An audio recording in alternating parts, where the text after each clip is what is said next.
Looks like we're still waiting on Jesse and Rick, unless Rick, did you call in today?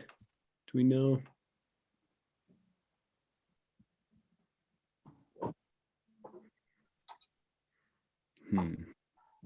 Jeff, have you heard if Rick was calling in or going to be a little late by chance?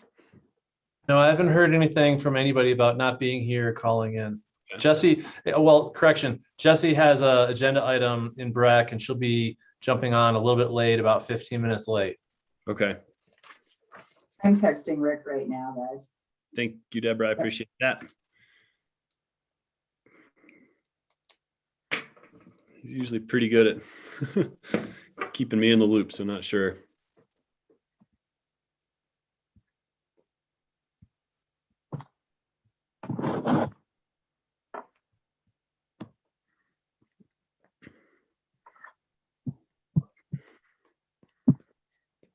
Give it 1 minute more. We'll see. Hope everybody's doing well this afternoon. Getting much needed moisture, that's for sure.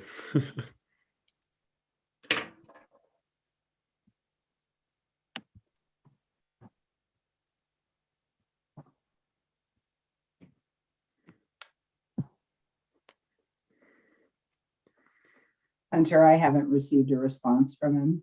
Okay, well then, to keep things rolling on time, Deborah, I appreciate that, but I'd like to call to order the regular meeting of the Frisco Town Council. Could I have the roll call, please? Certainly. Mortensen. Here. Aronson. Here. Burley. Absent. Fallon.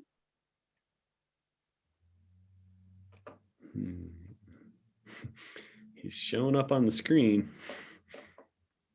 We'll come back to him. Held. Here. Sherburne. Here. Incan. Absent. Fallon.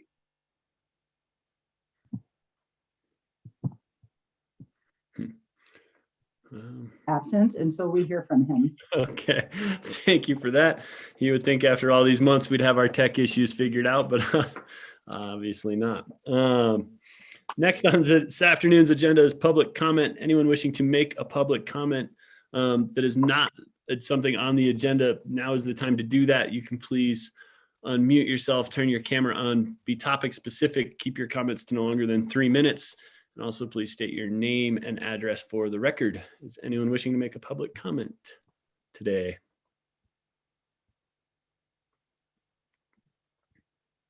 Or you can use the raise your hand feature. But at this time, I am seeing none, so I will close public comment and on to mayor and council comments. Council, any updates, any comments this afternoon?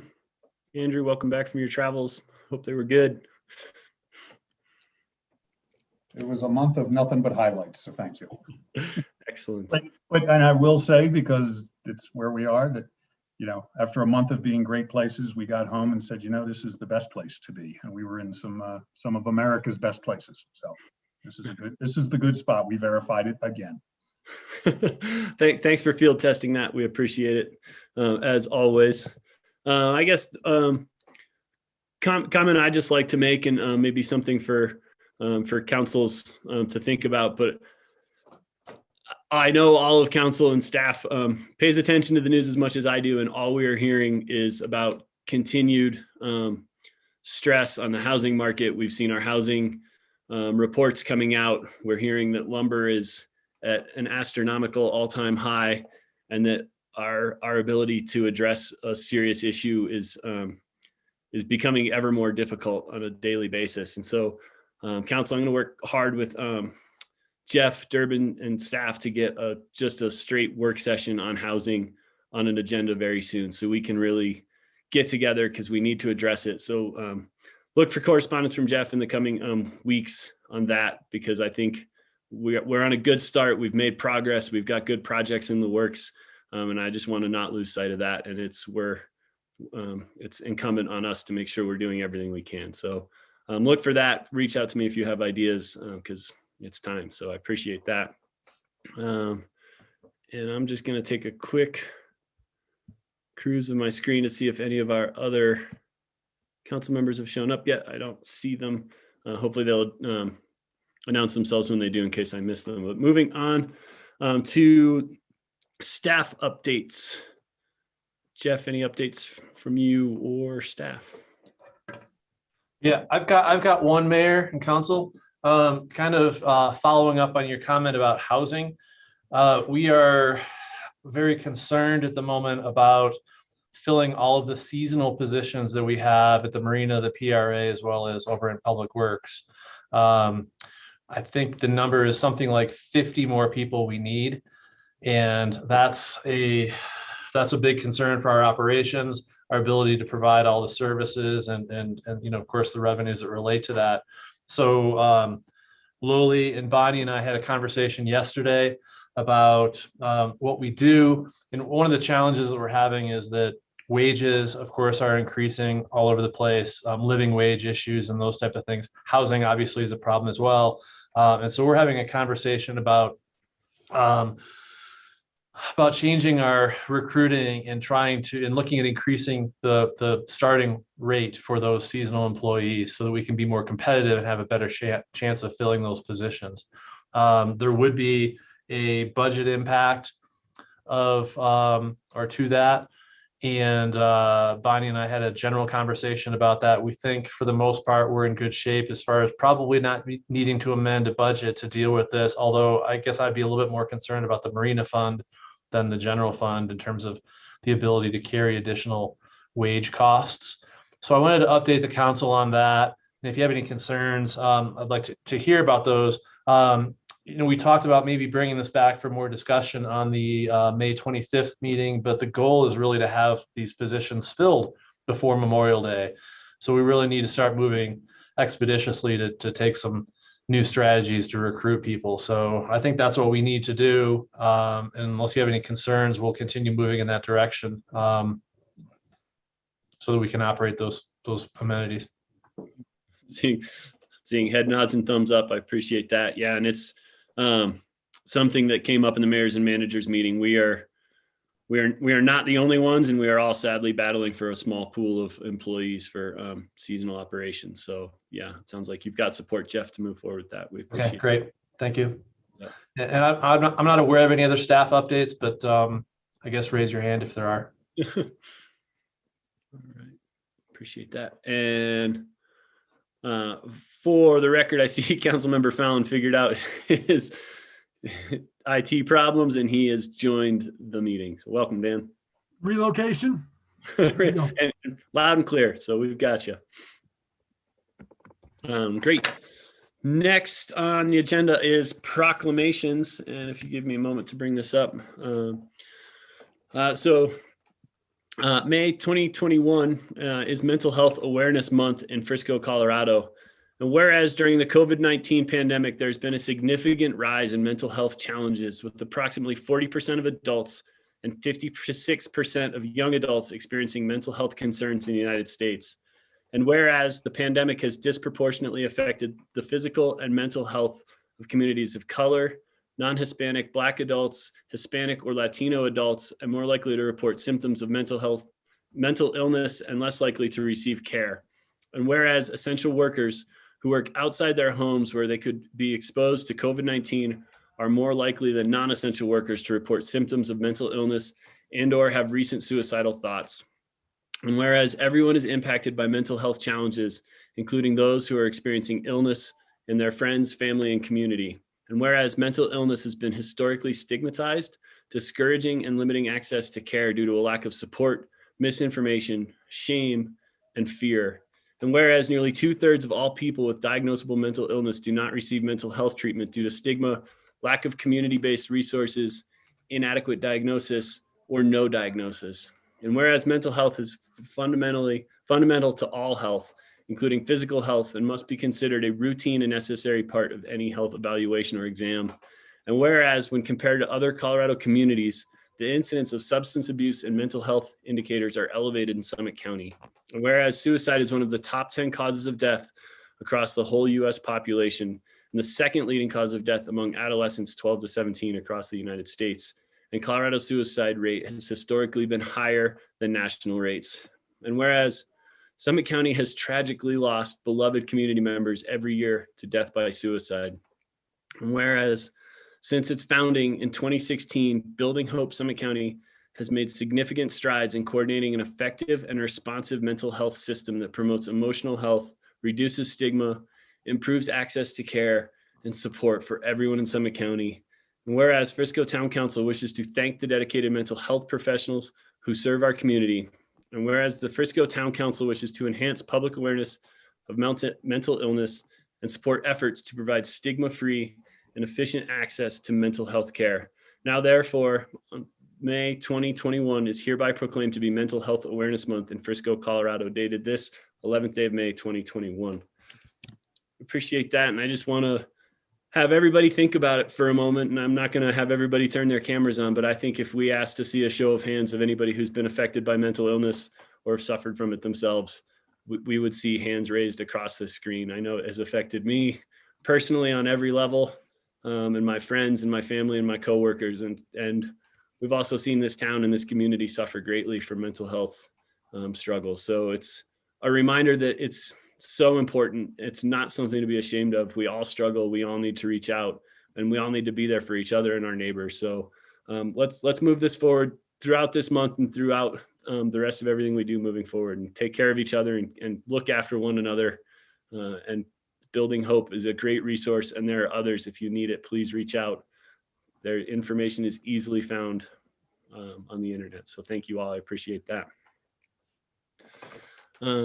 Moving on to the work session and agenda item number 1. And this is our social equity training.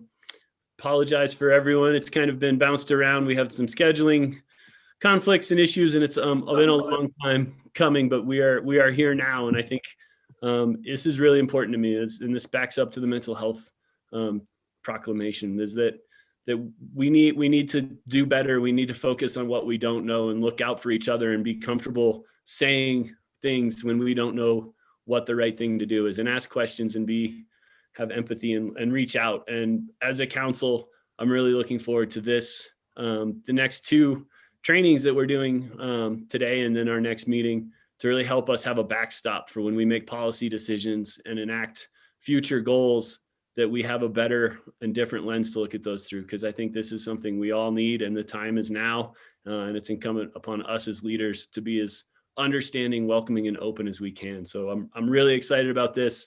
I appreciate everyone being here. And with that, I will turn it over to, looks like, Loli. Are you taking it from here? Fantastic, Loli. It's good to see you. And yeah, the floor is yours. Thank you, Mayor and Council. I appreciate the time. We are very excited to introduce the Race, Equity, and Leadership team from the National League of Cities. Rita, Shante, and Daryl will be doing the training. Thank you for your time. And with that, I'm going to pass it on to them. They're going to turn on their cameras, and I will turn off mine, so you just focus on that. We'll be listening, taking notes, and we're very excited for this opportunity for the town, the organization, the community, and making it better. Thank you so very much, Loli. We truly appreciate being here and are very grateful for this opportunity. And to the mayor and to the town council, the city manager, all of you, thank you so much for your commitment to racial equity. This is not an easy effort, but it truly shows the strength in your leadership and in your town. And for that, we just truly want to say thank you very much. To everyone, my name is Shante Byers. I am the Senior Executive and Director for Member and Partner Engagement here at the National League of Cities. I have no idea why that title is so long. Please take that up with my CEO. I would appreciate it if you would, so he can shorten it, because it's a mouthful. However, although my title is super, super long, one of the most important things that I do is I help to lead our racial equity work here within the organization. And so that is one of the reasons why I will be one of the trainers today.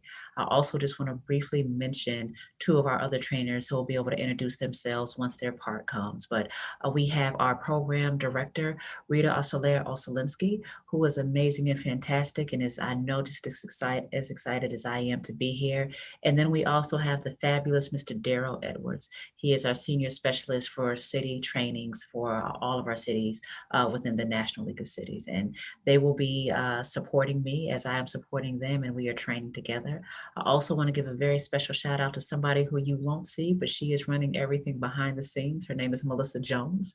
She is our manager of city contracts and city and state league contracts. And so if it were not for her, our slides would not advance. And if our slides don't advance, I want to be honest, I don't know what I would be talking to you all about. So thank you very much to Melissa.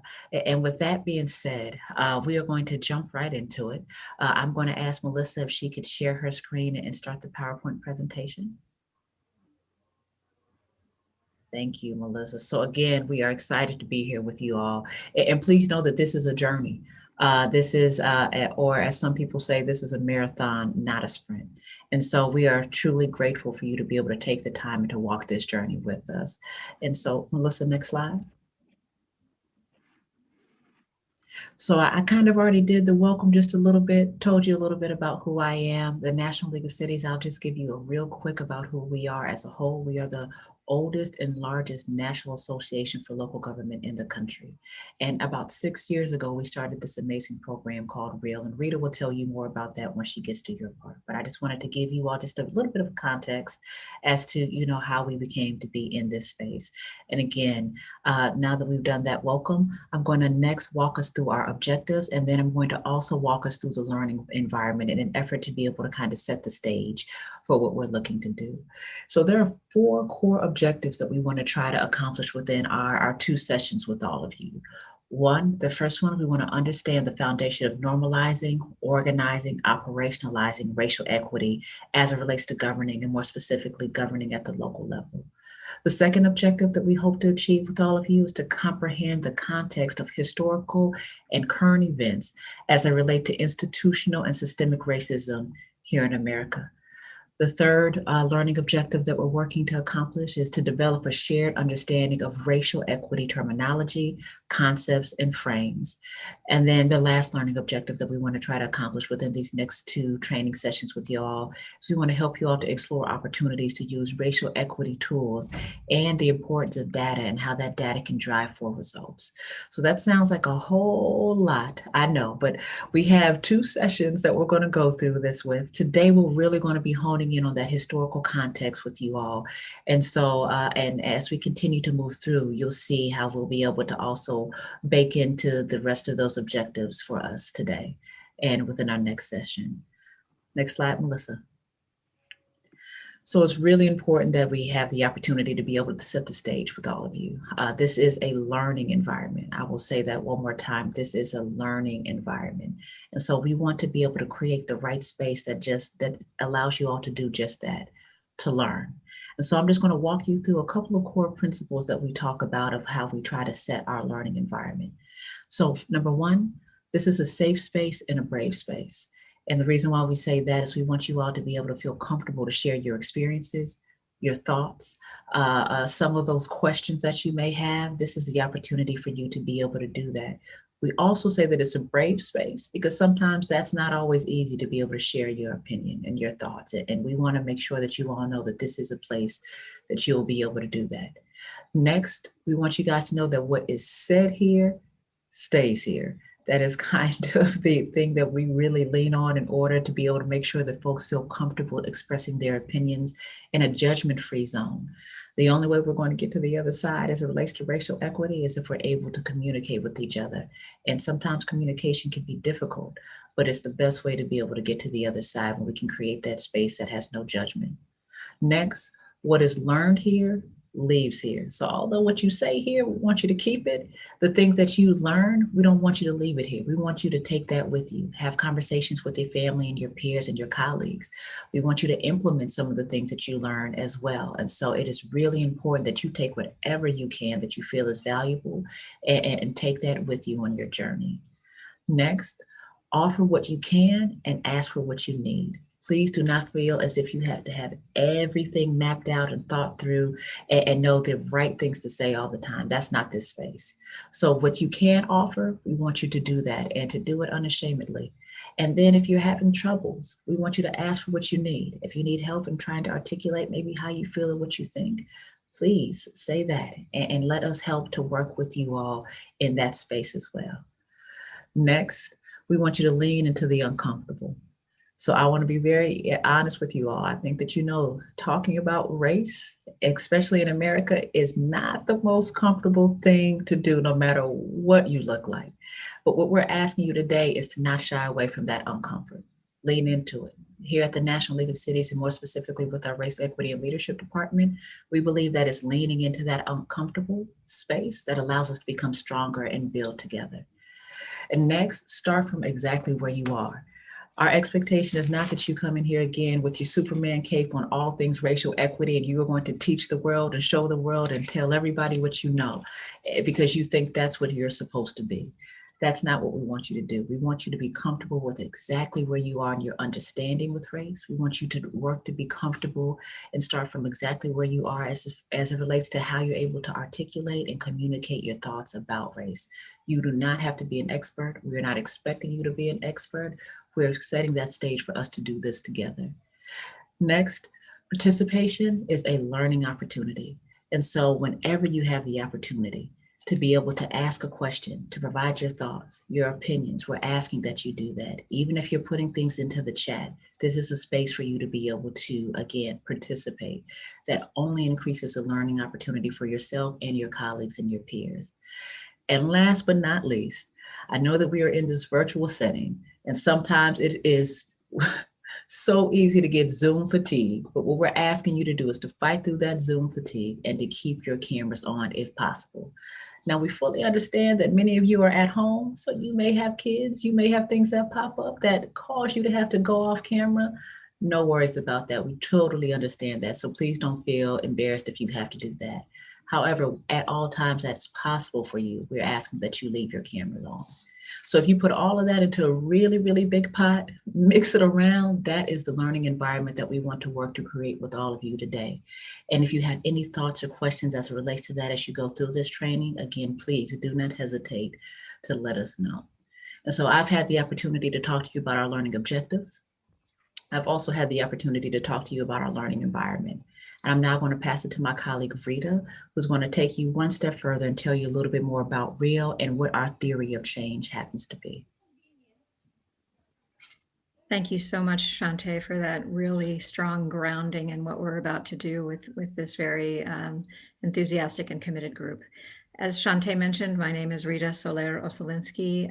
While my title, Program Director, is shorter than Shantae's, my name is longer in honor of my Puerto Rican background, Soler, and my Polish husband. And you can imagine what our wedding was as a cultural event. But moving on from that, my objective right now is to tell you about REAL and why we do this work day in and day out. It was 2014 when our executive director, Clarence Anthony, received a call from the mayor of Ferguson. And the mayor asked Clarence what he should do.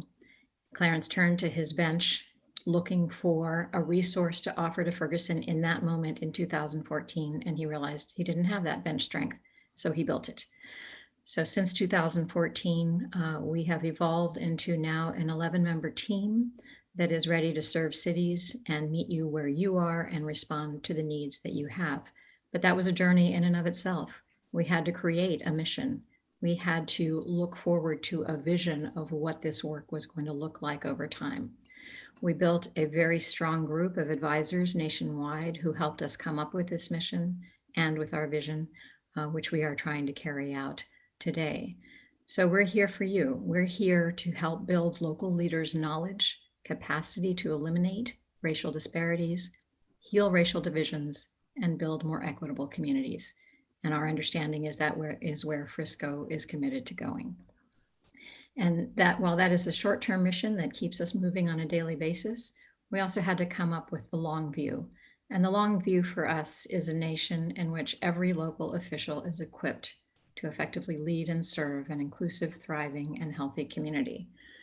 And that community is a safe place. It's a place where people from all walks of life can thrive. So those two elements keep us moving forward. And it's a good thing. As we move to the next slide, you'll see how REAL has evolved today.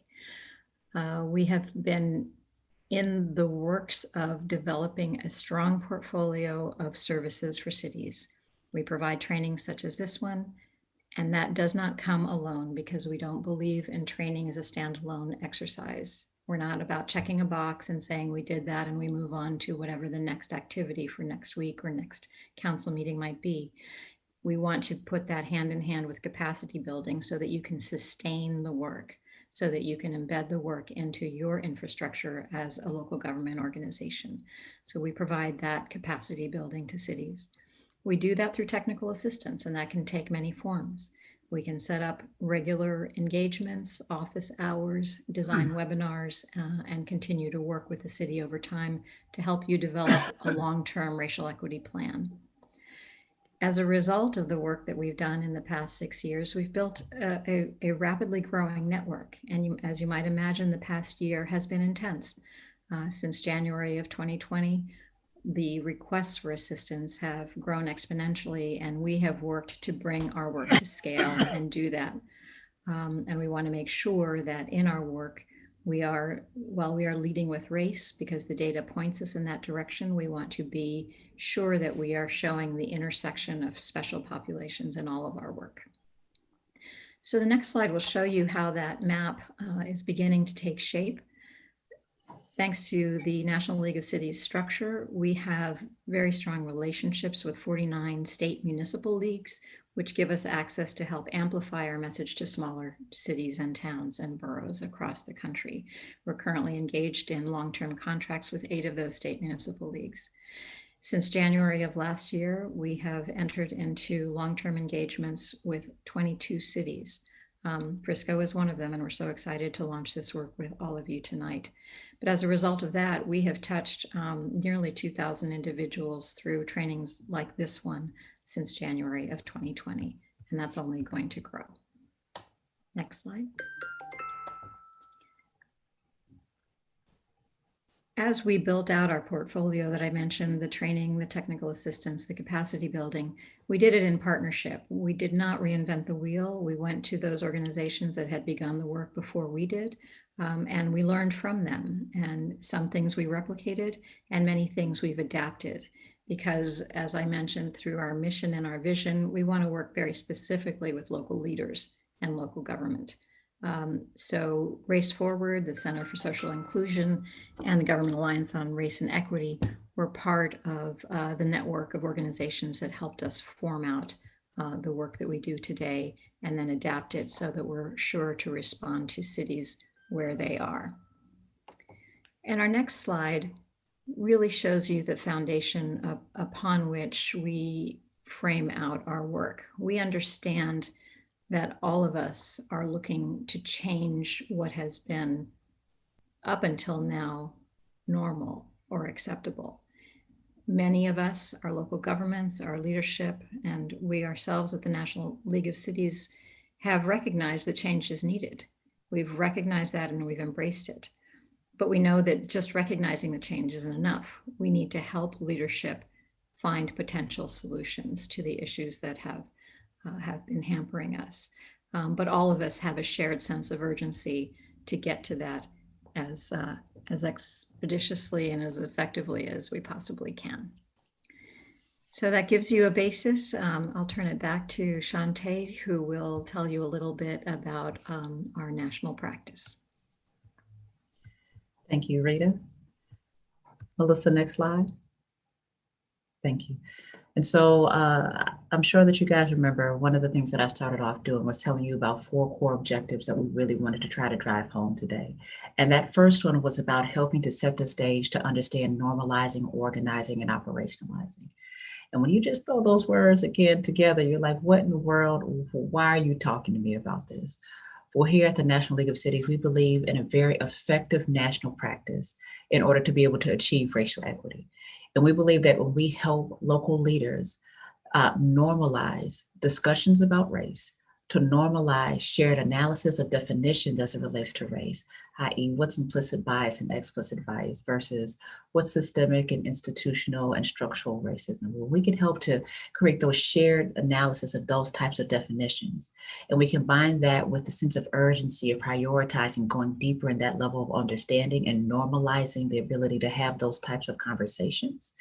We believe we've set the great foundation to move into the next phase, which we consider to be organizing. We now help you to create that shared understanding about race and those different shared definitions that I just mentioned. And while you're creating that foundation, the goal is to then to have you just start to say, how do we take what we've learned and to organize that, to think about our internal infrastructure as a town, to think about our internal policies and practices as a town and how they impact folks.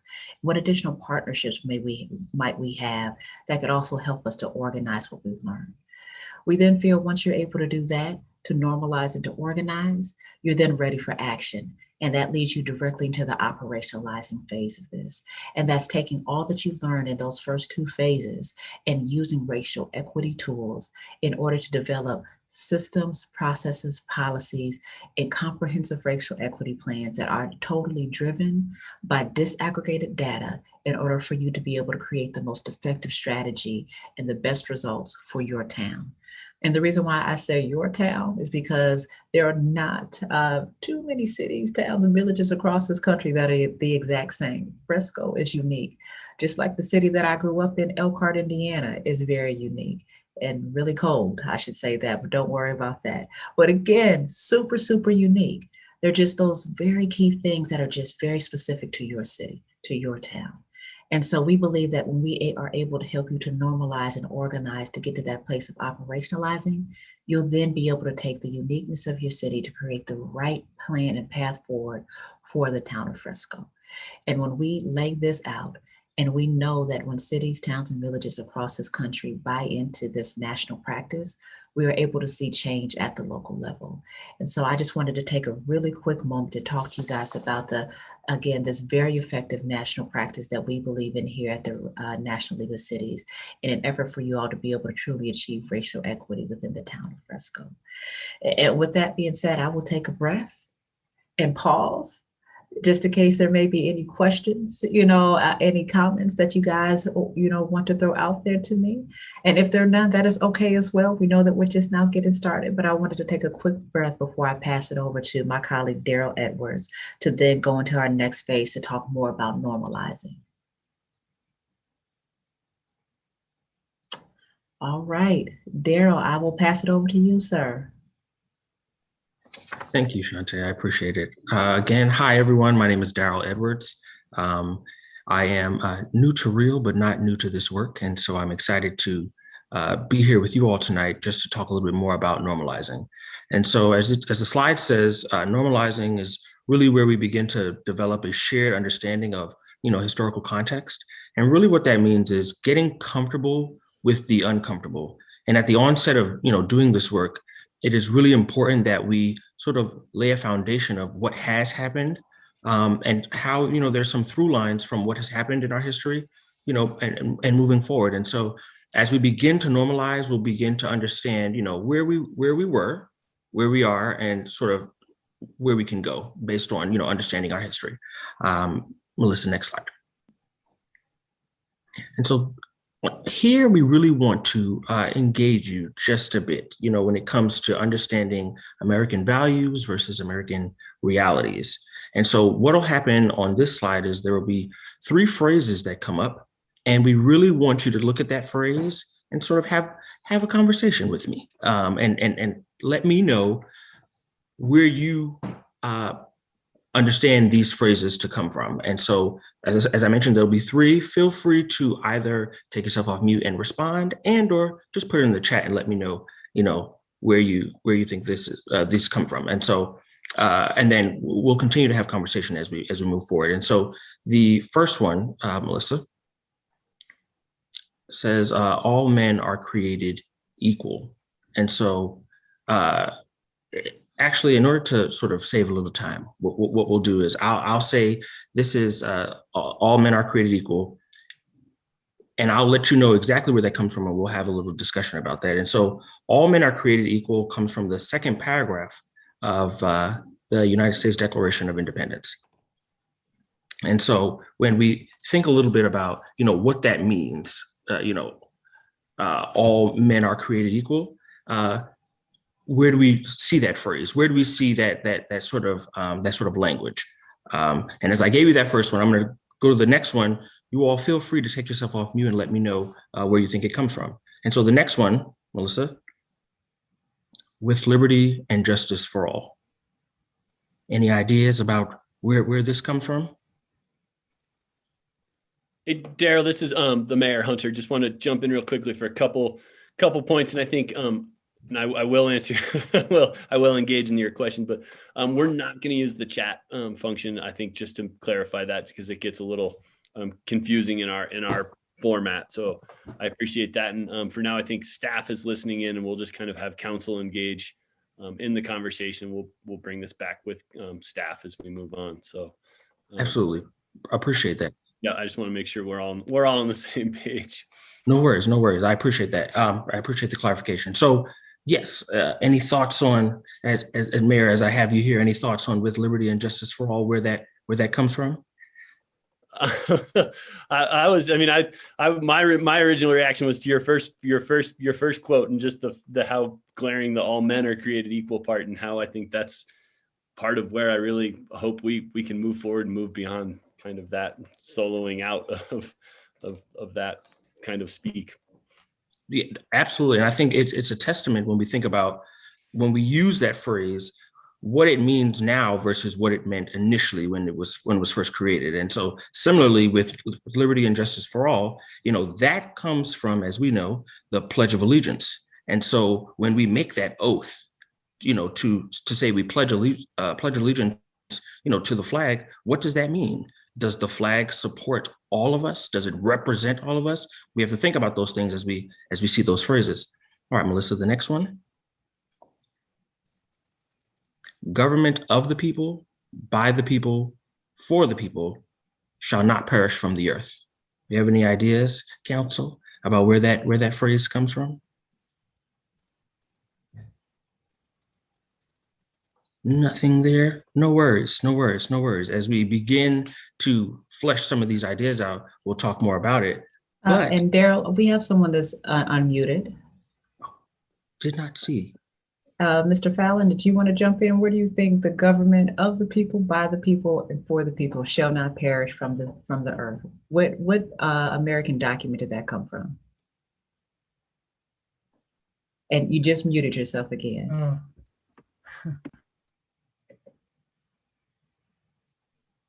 Accidentally muted one more time, Mr. Fallon. No worries. I struggle with the mute button as well, so please. Anyone else though, where do you think this piece came from? Can you hear me? Yes. Yes. Hi. Hello. How are you? Wonderful. How are you, Andy? Yeah, great. Thanks for being here. The Constitution, the Pledge of Allegiance, and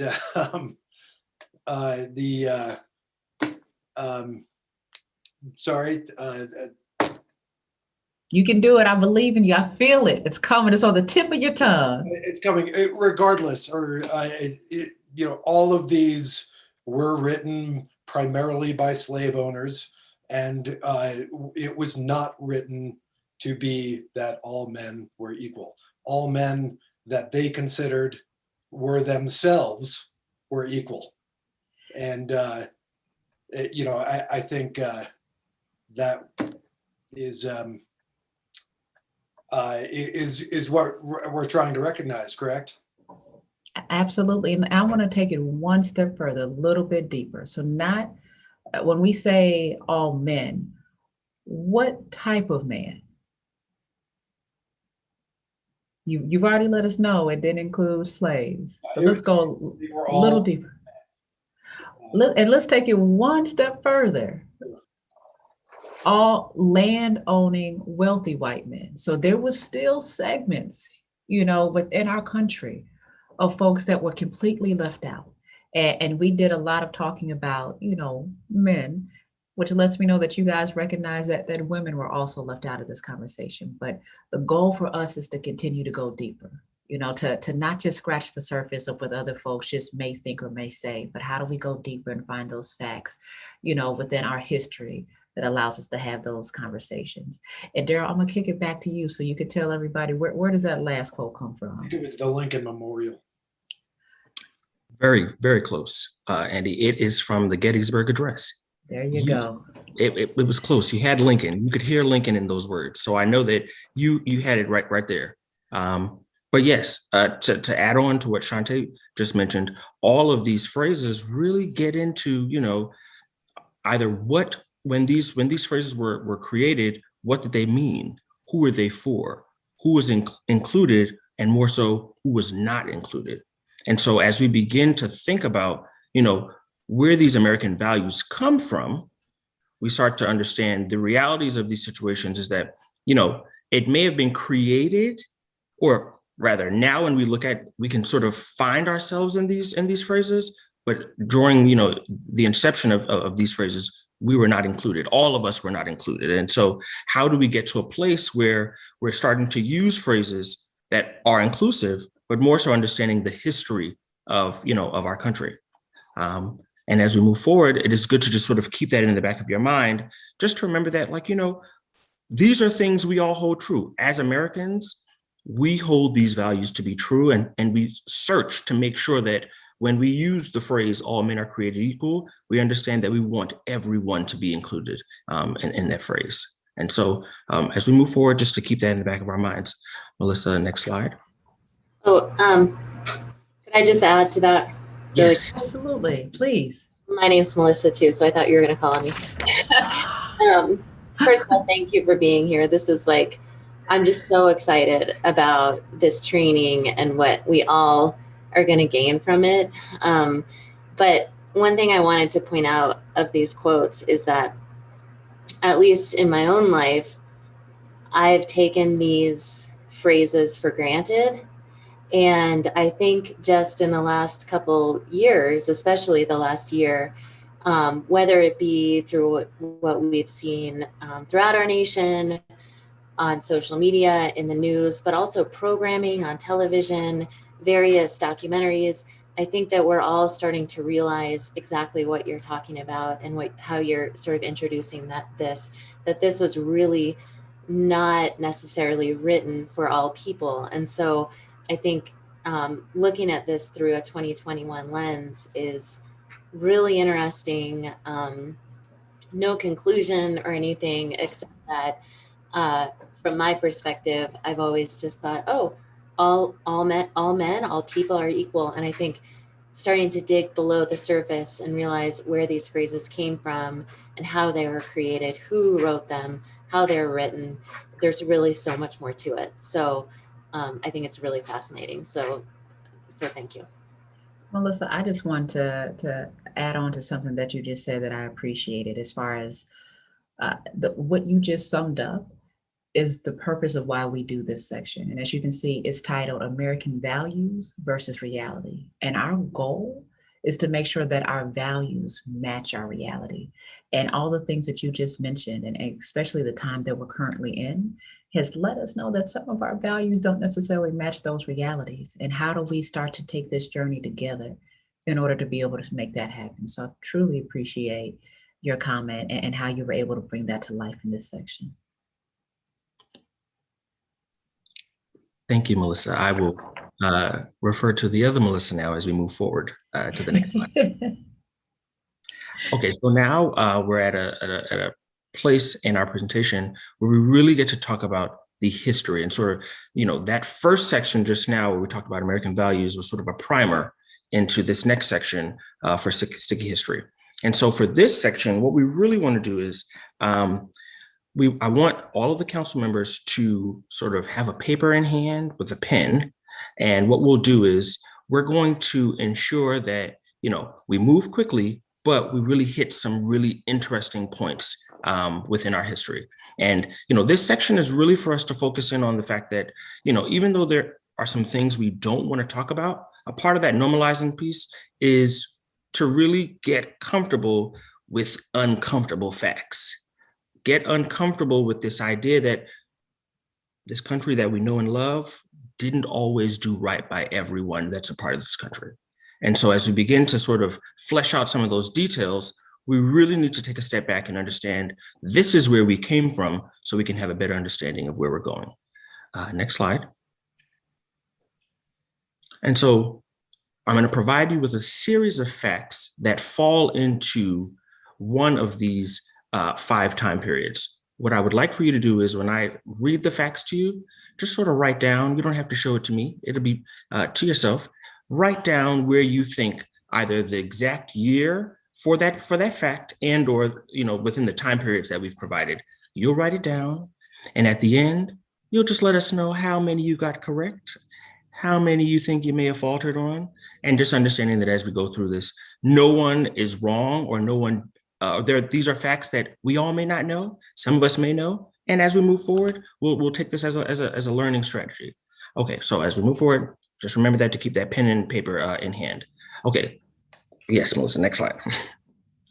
And so the first fact here says, Federal Housing Administration redlining, also known as FHA, determined areas that were deemed fit for investment by banks and other financial services companies. Areas were physically demarcated with red shading on a map based primarily on the assigned risk level associated with an area's racial composition. And so I'll read through these. If we want to have just a bit of discussion, we can before we just provide the year. So the next one says Berman v. Parker. Supreme Court of the United States allowed local government to take properties by eminent domain to rebuild areas considered blighted. And the next one mentions Housing Act as a part of the Fair Deal gave federal, state, and local governments unprecedented power to shape residential life. One of the Housing Act's main initiatives, urban renewal, destroyed about 2,000 communities in the 1950s and 60s and forced more than 300,000 families from their homes. Overall, about half of urban renewal's victims were Black, a reality that led to James Baldwin's famous quip that urban renewal means Negro removal. And then the last one we have on this slide is the Homestead Act, allocating Native American land to anyone who could pay $1.25 and cultivate it for 5 years. Since the Homestead Act applied to only US citizens, Native Americans, Blacks, and non-European immigrants were excluded. I know that was... I was going to say, I know that was definitely allowed. So we'll pause for just a second so folks can take what you said and then they can also read some of these facts. And again, just to reiterate Daryl's instructions or directions, all you have to do is just tell us what time period you think some of these things took place. As both Shantae and I have already discussed, these are dense things. These are dense topics, and these are dense facts. And so take the time that you need, not too much time, but take the time that you need to sort of, think a little bit about what those facts are and where you think, you'd place them on this history timeline.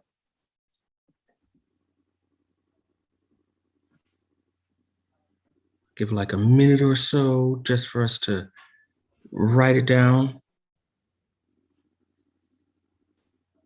And if everybody real quick could just give me a thumbs up when they're done and we can move to the next one. I got 2 thumbs up, looking for a third, a fourth, a third I see. Okay. And even if you don't have it all right now, we'll on the next slide, you'll still be able to see some of the facts. And so if you want to write down some of those things. Okay, so Melissa, next slide.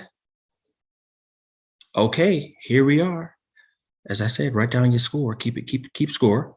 And so the first one, as we see, was in 1934. 1934, where the FHA instituted redlining. If we take a step back, we really understand what redlining is and where it's used. When you think about Frisco, how do we think about redlining in terms of our backyards? As we move forward with Berman v. Parker, that was in 1954. 1954 is when the Supreme Court decided that this is what it was going to be called. With the Housing Act that happened in 1949. And then lastly, with the Homestead Act in 1862. And so, as you can see, this is a wide range. We have the oldest 1862, and then the latest in 1954, not that long ago. And so when we think about land and housing, taking all of that into consideration, that some of these historical facts have present day impacts. And so we need to think a lot about what that means. All right, Melissa, next slide.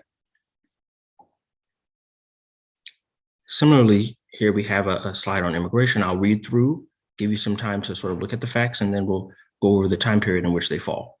So next we have the child separation policy. Administration announces policy to separate children from guardians as a deterrent to undocumented immigration across the southern US border. Next, we have the Page Act. Congress bars entry of Chinese, Japanese, and Mongolian prostitutes, felons, and contract laborers. This act effectively barred East Asian women from entering the country and marked the end of open borders in the US. The next one says, launch of Operation Gatekeeper. The US Border Patrol assigned 200 additional agents to guard the 14 miles of border between the US and Mexico south of San Diego. This led to an intentional outcome derided as deterrence by death and is considered the birth of border militarization. More than 8,000 migrants have died as a result of this strategy. And then lastly, we have the Civil Rights Act of 1866, maybe a giveaway there, mandated that all persons born in the United States, except for American Indians, were hereby declared to be citizens of the United States. And so, as I mentioned before, again, these are, really important parts of our history, integral to some of the things we see in present day, but also just facts. And I think as we move forward, we have to understand, we have to come to grips. When we talk about that normalizing piece, we have to come to grips with the fact that these facts are part of our history. These are things that happen and they impact the decisions that we will make in the future. And so as we move forward, we need to think a lot about that. I hope I've given everybody enough time to sort of think through some of these facts. I see Shantae is unmuted. I don't know if you want to say something, Shantae. Okay, and so I hope you had enough time to, write down your answers. If I can get another thumbs up for everyone who's done. Perfect.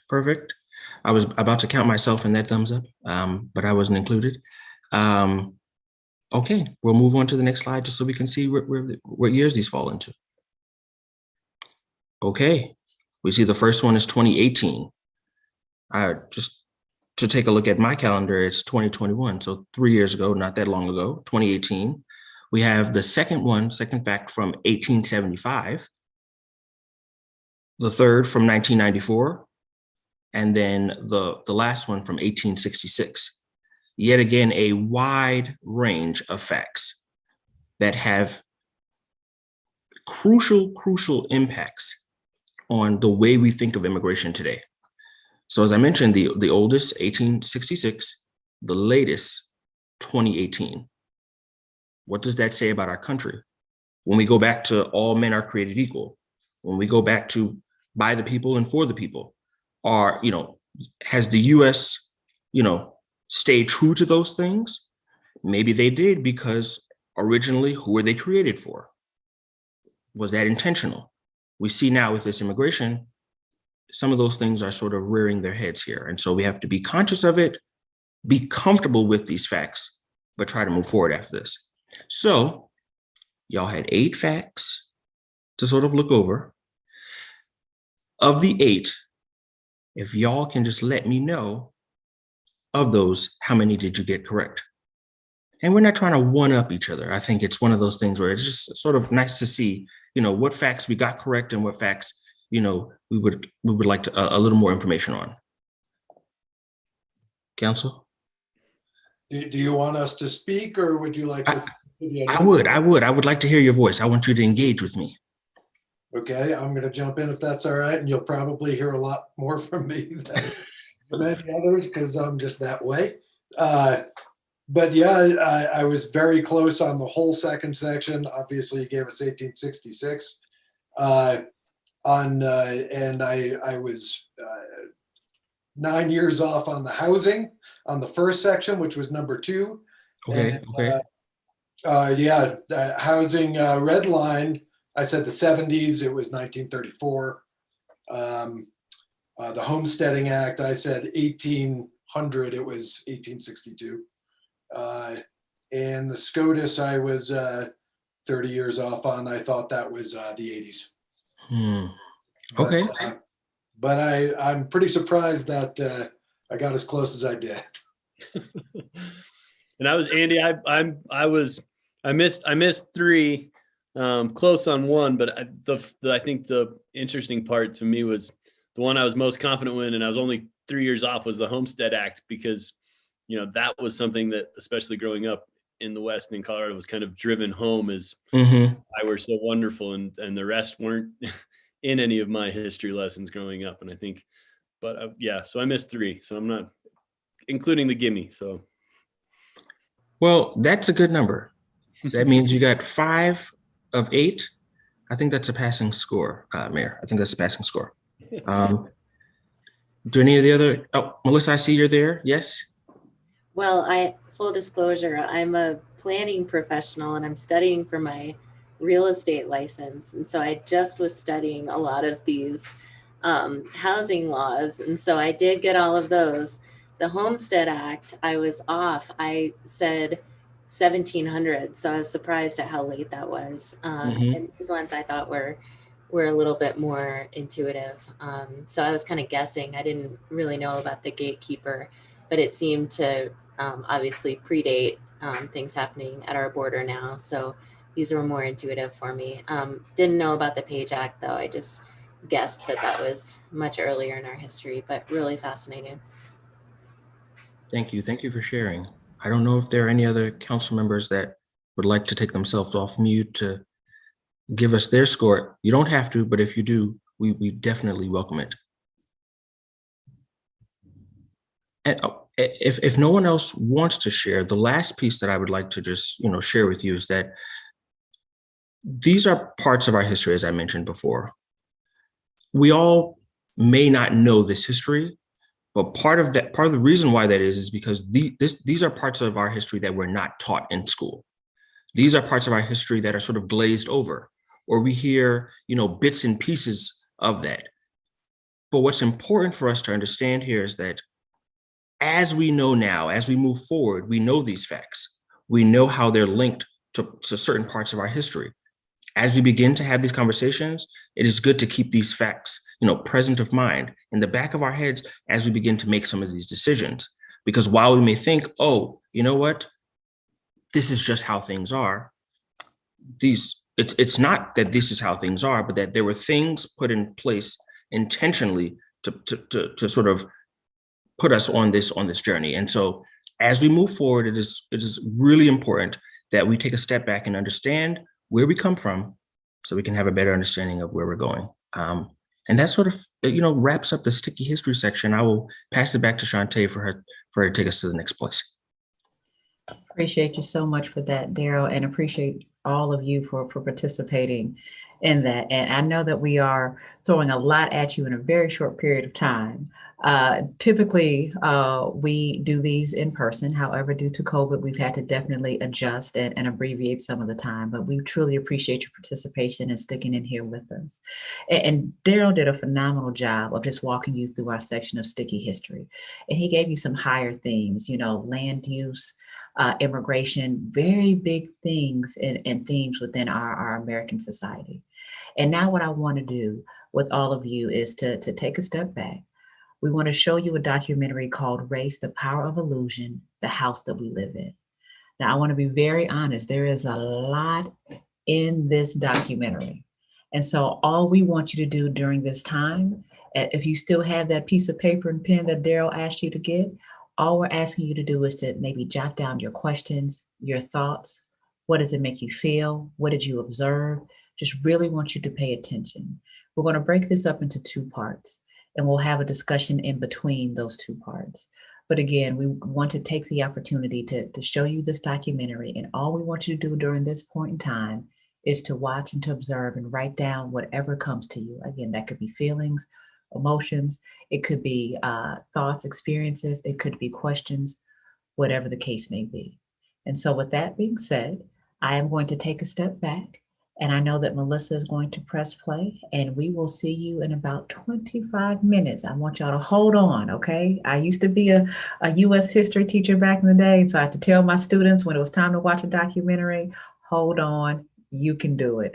I promise you, if you lean into this video, you will definitely have a lot that you'll want to discuss afterwards. So with that being said, Melissa.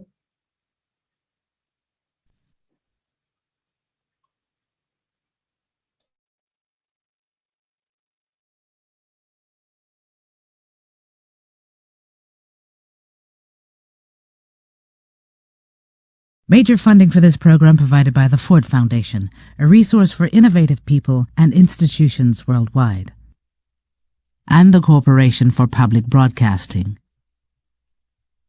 Additional funding provided by these funders.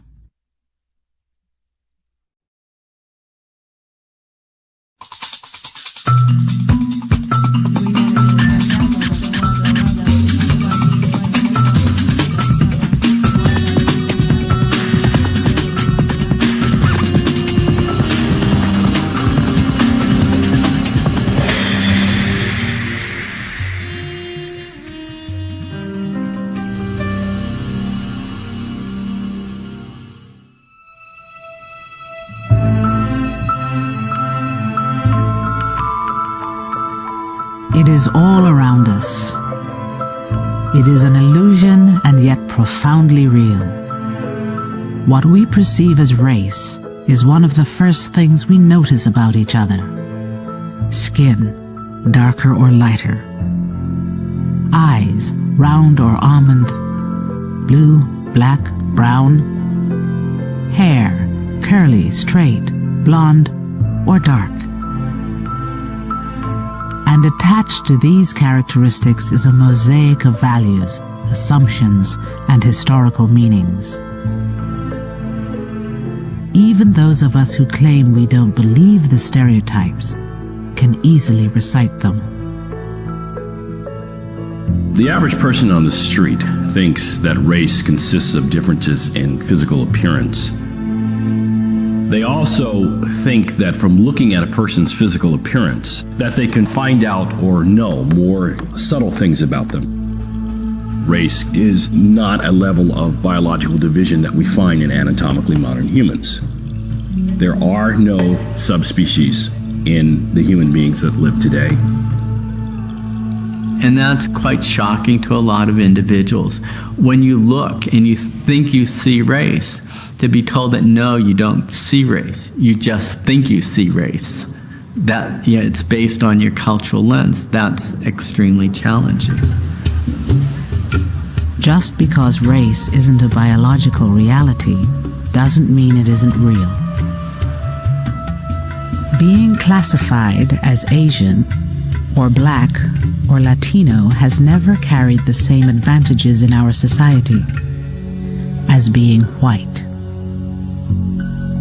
Race in itself means nothing. The markers of race, skin color, hair texture, the things that we identify as the racial markers mean nothing unless they are given social meaning and unless there's public policy and private actions that act upon those kinds of characteristics. That creates race. Physical differences don't make race. What makes race are the laws and practices that affect life chances and opportunities based on those differences. If we look carefully, we can see how our institutions and policies have assigned racial identities and reinforced racial inequality throughout the 20th century. And this is something I think that all immigrant groups experience in one way or another when they come to America, no matter what point in time it is, because they come to a country that has historically always been highly racialized. It's a country where race has its origins in slavery, as well as in the conquest of Native American Indians. So anybody coming from the outside after that point has to fit into this racialized society in some way. And it's not always clear how people are going to fit in right away.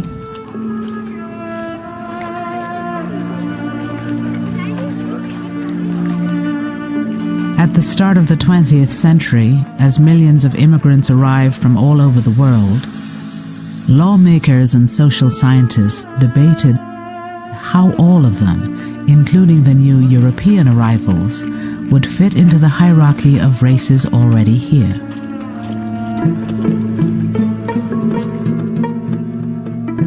They came seeking economic opportunity, freedom, and a future for their families.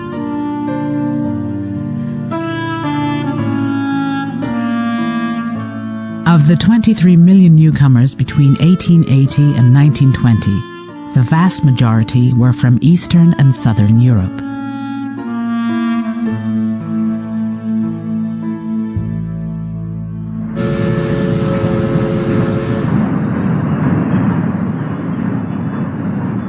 Immigrants often worked the hardest, poorest paying, and most dangerous jobs, along with the so-called inferior races already here: blacks, Mexicans, and Chinese.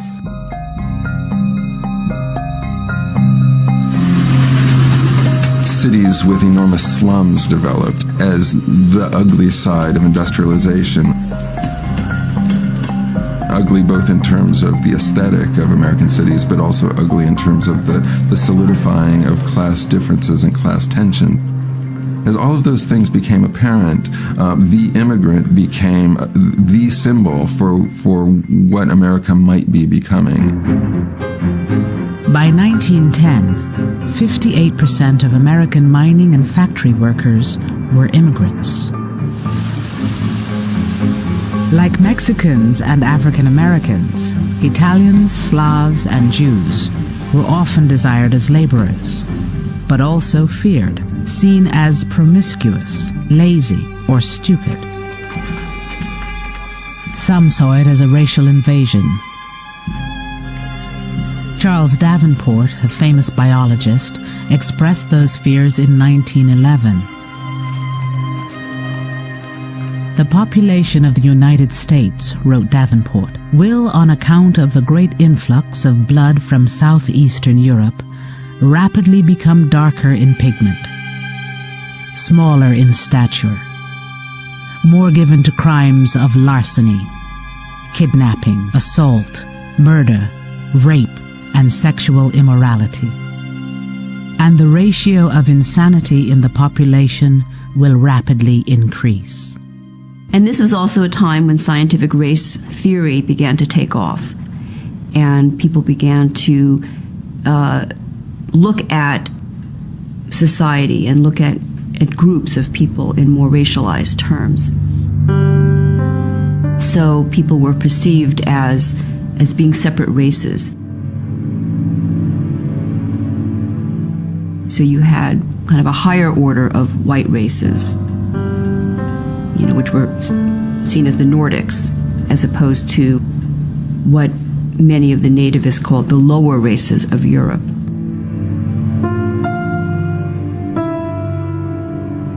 There are various groups like the American Breeders Association, the Eugenics Research Association, who not only are doing research on various racial types, in this case, Hebrews, Slavs, Mediterraneans, what we would call now the Caucasian race, would break it down to 35 or 37 or 45 races for study.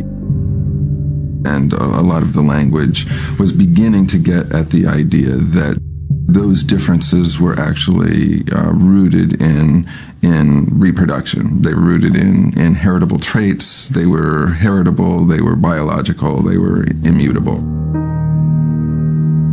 The more the newcomers were forced into low-paying jobs and diseased tenements, the more these conditions were explained as natural consequences of their innate racial character.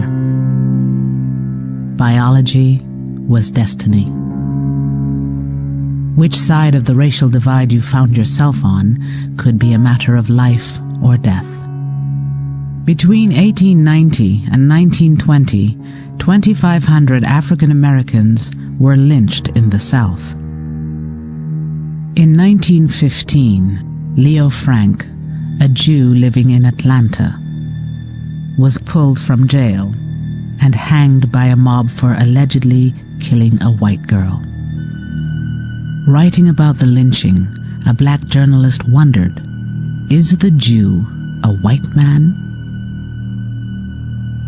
Some historians have suggested that these new immigrant groups from Europe were in-between peoples. They were in a transitional stage when compared to Anglo-Saxon Protestants, groups such as Italians or Jews were seen as not being fully white, perhaps. But when compared to African Americans or were compared to Asians, their whiteness became more salient, became more visible. Could European ethnics become fully white and thus fully American? By 1910, a new term was entering popular culture to describe the transformation of Europeans. The phrase came from the title of a Broadway play by Israel Zangwill. God, said Zangwill, would melt down the races of Europe into a single pure essence, out of which he would mold Americans. So when the Irish, when Germans, when Italians were coming and they didn't speak the language, they didn't know the culture, the idea was they will assimilate into Americanhood. They will become American, which in the American tradition has meant white American. But that melting pot never included people of color. Blacks, Chinese, Puerto Ricans, etc. could not melt into the pot. They could be used as wood to produce the fire for the pot, but they could not be used as material to be melted into the pot. Whiteness was key to citizenship. In 1790, Congress had passed an act declaring that only free white immigrants could become naturalized citizens. After the Civil War, naturalization was extended to persons of African descent as well. But it was the white citizen who had clear access to the vote, sat on juries, was elected to public office, and had better jobs. Whiteness was not simply a matter of skin color. To be white was to gain the full rewards of American citizenship. In order to be a naturalized citizen in this country, you had to be categorized as white or black. And almost everybody who tried to naturalize, all but I think one case that went to the Supreme Court, all of them were people trying to be categorized as white. So the court had to make decisions about who was white and who was not. Courts and legislators had long been in the business of conferring racial identities. In the South, to enforce Jim Crow segregation and laws against mixed marriages, courts had to first determine who was black under law. And here's where it really gets interesting. You got some places, for example, Virginia law defined a black person as a person with 1/16 African ancestry. Now, Florida defined a black person as a person with 1/8 African ancestry. Now, Alabama said, you're black if you got any black ancestry, any African ancestry at all. But you know what this means? You can walk across a state line and literally, legally change race. Now, what does race mean under those circumstances? You give me the power, I can make you any race I want you to be, because it is a social, political construction. In 1909, American courts had that power. That year, the U.S. Court of Appeals in Massachusetts ruled that Armenians, often classified as Asiatic Turks, were legally white. If Armenians could be designated white, what of the other so-called Asiatic races? Filipinos, Syrians, the Japanese. Could they also petition successfully to be designated white by the courts and thus become Americans?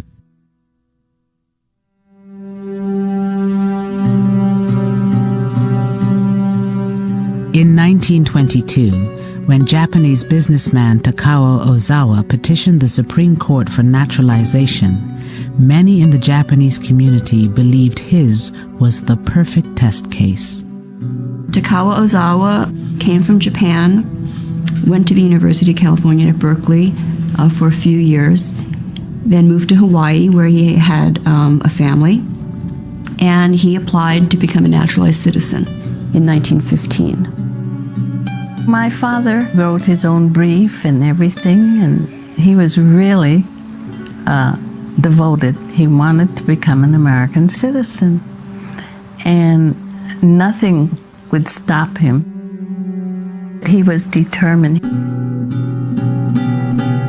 Japanese growers in California watched Ozawa's case closely. By 1920, a series of Alien Land Acts prohibited many non-citizens from owning or leasing land. Without a legal designation of whiteness to make them citizens, Japanese immigrants could not have the full protection of American law, no matter how long they lived in the country. In his brief, Ozawa argued that his skin was as white as any so-called Caucasian, if not whiter. But he made a much more important second argument. But a second argument was that race shouldn't matter for citizenship. What really mattered was a person's beliefs. My honesty and industriousness are well known among my Japanese and American friends.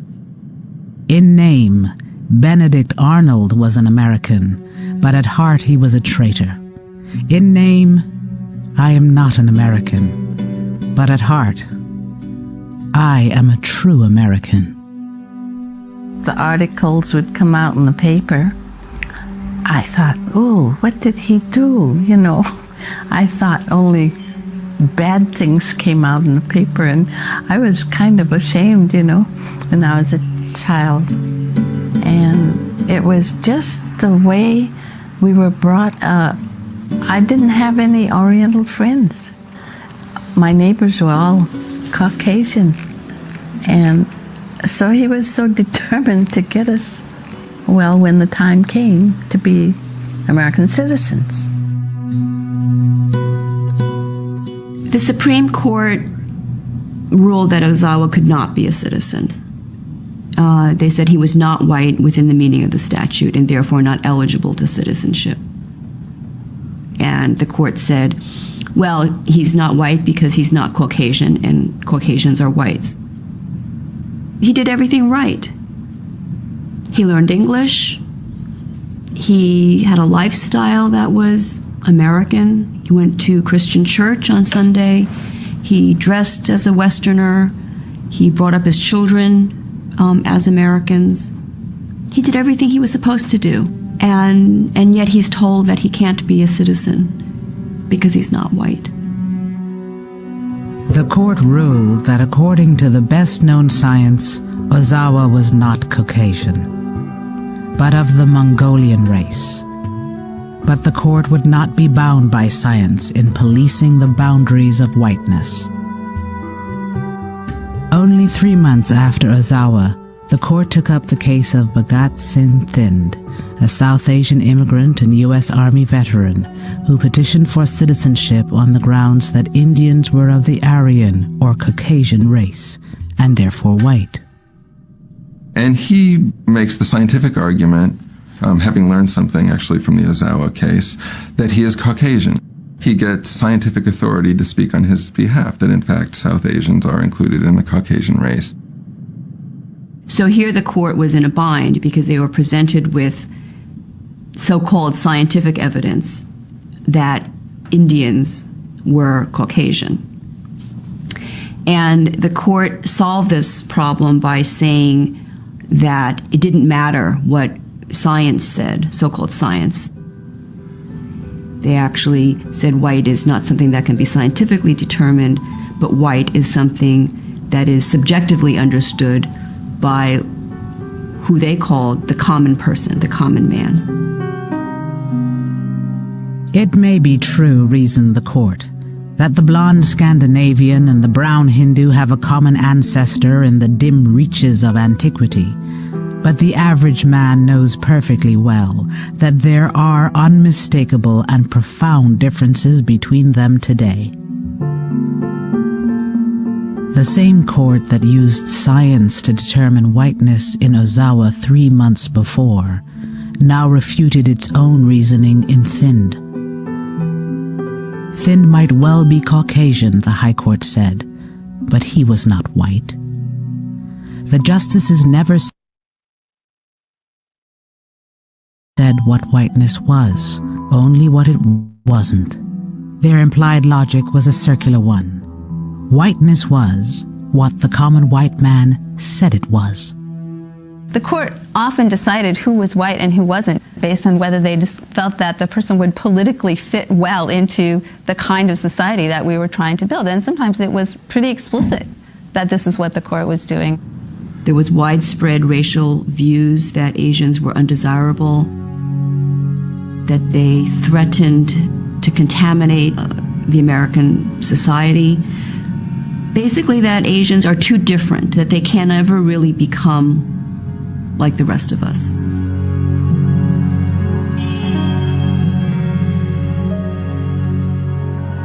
The consequences of the unanimous verdict in U.S. versus Thind were catastrophic for the Indian community.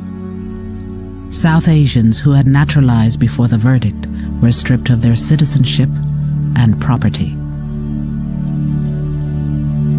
Vaishno Das Begai was a successful merchant who fled British tyranny in India to raise his family in a free country.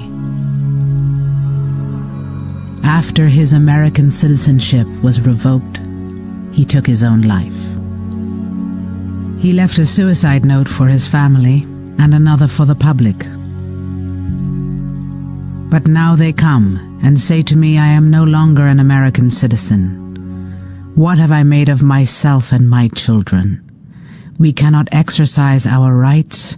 We cannot leave this country. Humility and insults, blockades this way, and bridges burned behind.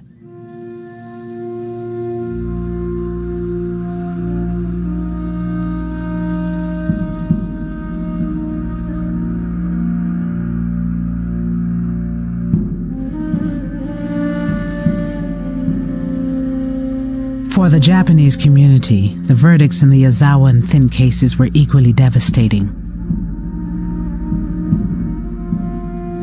Now, as aliens ineligible for citizenship, many growers were unable to purchase or even lease land to stay in business. Thousands of acres were seized from Japanese immigrants and sold to white farmers. By the time the racial requirement for naturalization was finally removed in 1952, Takawa Ozawa was long dead. The notion that Asians are racially unassimilable and that they're ineligible to citizenship because of their race is something that I think has had a real enduring effect. The fact that they were seen as non-American enabled many Americans to see them as the enemy and to strip them totally of their civil liberties and to put them in internment camps during World War II. The legacy of this idea is that even those who are third or fourth generation Asian Americans are still perceived as foreigners. In 1924, Congress passed the Johnson-Reed Immigration Act, which effectively banned Asian immigration until 1965. Johnson-Reed also cut immigration from Eastern and Southern Europe to a trickle.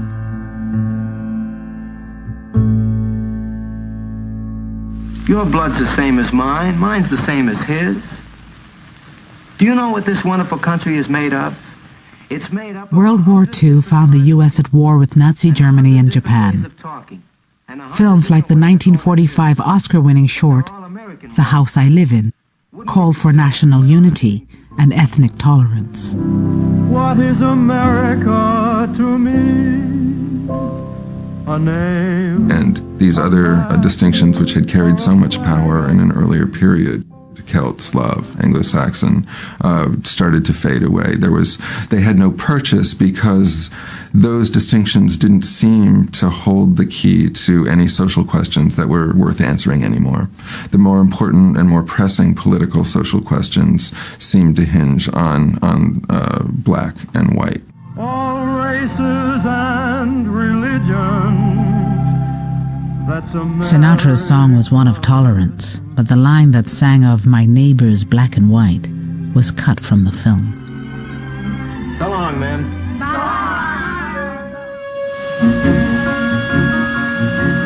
European immigrants were learning that whiteness was more than skin color. It was the privilege of opportunity, and above all, exclusive.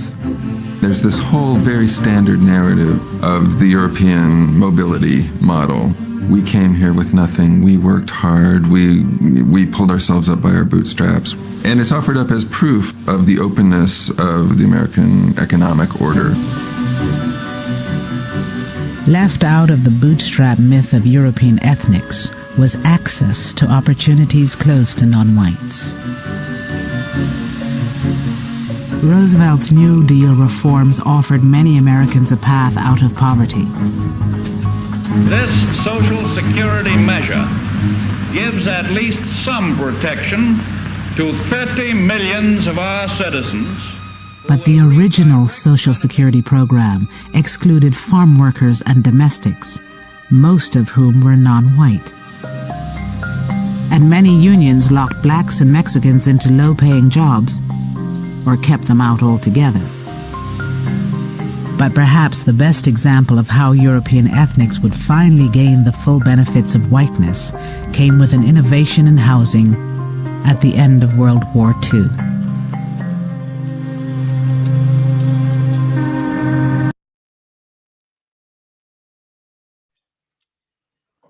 All right, thank you, Melissa.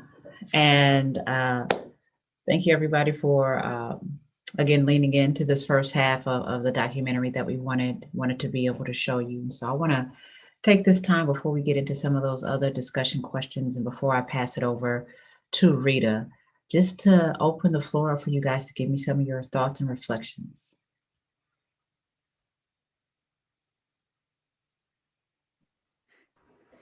I'll go.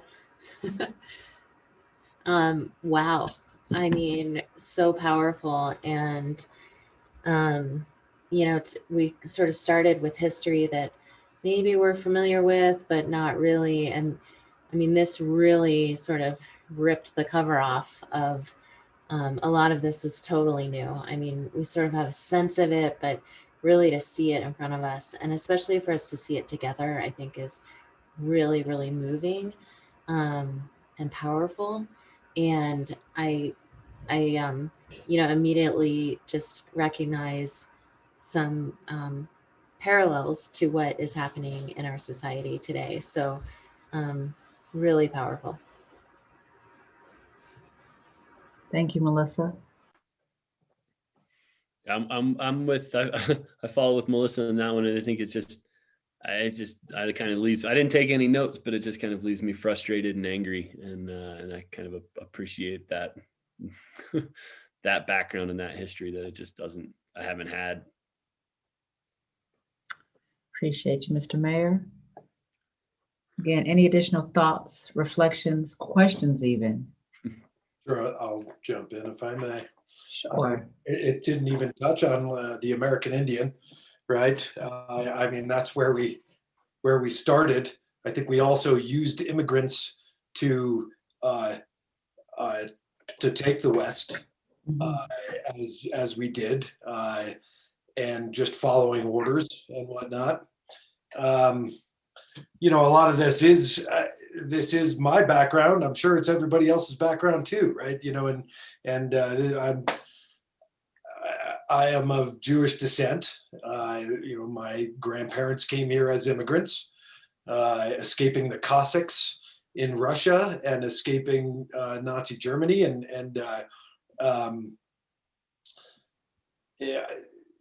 the big question is what do we change? What are we going to change? What are we going to do? These documents that were written by the wealthy elite are still run by the wealthy elite.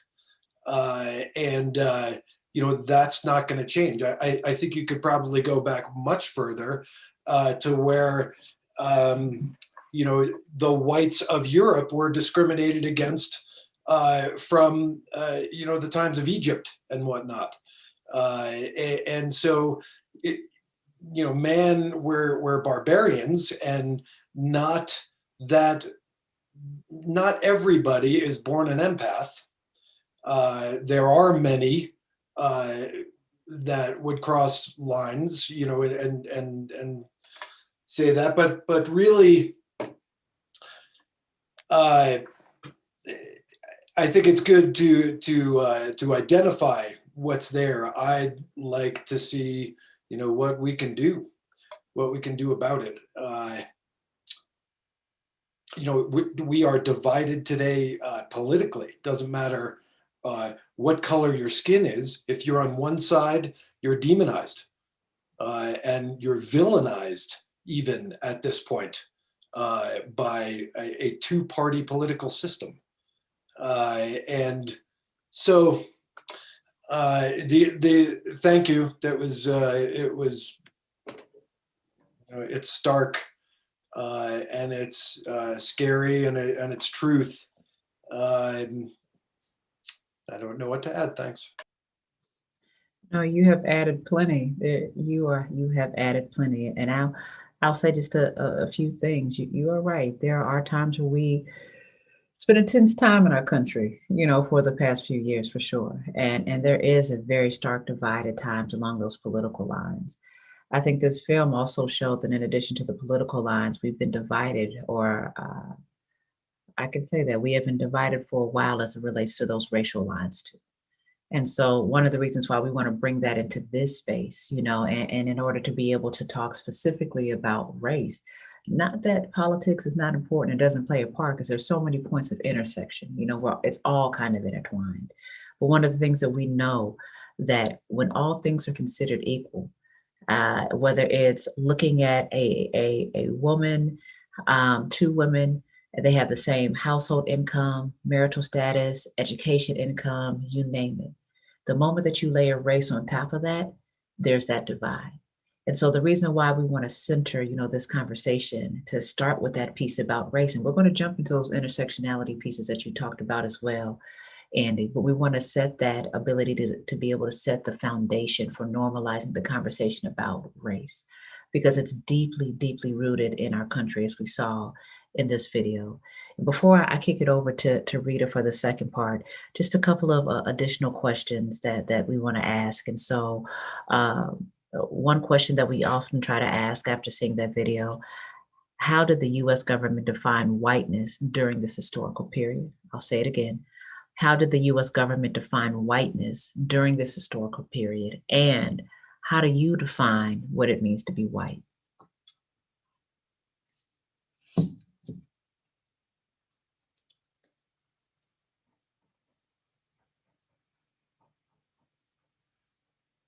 Not everyone at once, please, no, wait, slow down. I can't hear you all the answers. It's coming at me too fast. Give me just a second. I think the mayor's ready to speak. I wasn't going to step on toes, but I'll take the easy one first. And that was, I think the circular argument of definition that was shown in the documentary was astounding and terrifying. And I don't even know. And now like to be vulnerable and fair and open, like it is hard. Like, I think for me, the only way I can really say to define whiteness is unfortunately the color of skin. And I think, watching all of this is, I can't go beyond that, and I don't know how to. So I'm glad we're here.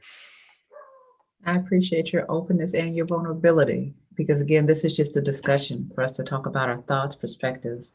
And in this case, there is no right or wrong answer, you know, as far as what that means. And that video showed just how complex, you know, that social construct of race truly is. So I'll take maybe one or two more folks, because I know, you know, I'm looking at Rita, and we may have, oh, Rita, you want to jump in?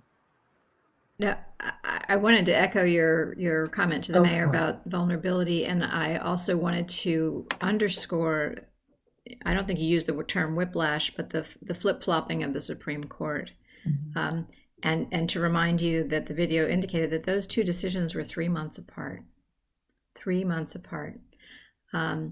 Every time I see this video, and I've probably seen it 100 times, I learn something new, and it reminds me of the context that I need to keep at the forefront of my mind. But we didn't learn this in school. So we need to seek out the knowledge, and you clearly picked up on much of that. So thank you, Shantae. Thank you, Mayor. No, thank you, Rita. And I'll you know, give a little bit more time for maybe one or two more folks to jump in. Again, how did the U.S. government define whiteness during the period that we were watching? And then how do you define whiteness? Sure, I'll jump in unless someone else wants to jump in, but it was defined as color of skin, but also feature shapes of features. You know, texture of hair, color of hair, shapes of eyes, you know, size of nose. All of this goes into it. You know, I grew up in New York, you know, the melting pot, right? And, you know, I had long hair when I was in my teens. The moment I cut my hair, I had changed the color of my skin. And this was profound for me when I was 16 years old. No, actually, I'm sorry, it was probably 18 when I cut my hair. But the moment that I walked out with short hair, and the woman that would have crossed the street when I'm walking towards her says, "Hi," walking by. And, you know, I happen to be in a white body, right? But again, I'm Jewish, and it depends on what time frame you pick for when my people were oppressed, right? And my people is all people, personally. You know, that's my own personal thing. So that's my 2 cents. No, I appreciate that. And you said something really profound, Andy. You said it's according to the time period. Like it's like the shifting of the wind as it relates, you know, to how we are defining and putting these definitions as it relates to race. And I appreciate you sharing your story, because that, again, that perspective, that experience is real and it's valid. So again, thank you for that. Rita, I can feel you saying that we gotta move on to the next phase. And so I am going to take a step back. We have one more part to this video, and then Rita will lead that second part of the discussion. But again, I know that it's a lot. I know that there's some images that could be disturbing as well. Some of the things that are said here, you know, can also be disturbing. But again, we appreciate you leaning in, as we want you to do in this learning environment, and ask you to continue to do that on the second part of this video. And Shantae has introduced it perfectly. I have nothing to add except to be mindful of self-care. Take a deep breath as you watch. Make notes of the things that really strike you, and we'll have a brief discussion afterwards. And Shantae has foreshadowed some of the elements that we will share with you in 2 weeks. We want you to hold on to some of the things from tonight, this afternoon, this evening, so that we can continue to build on that when we meet again on the 25th. So with that, I think we'll go to part 2.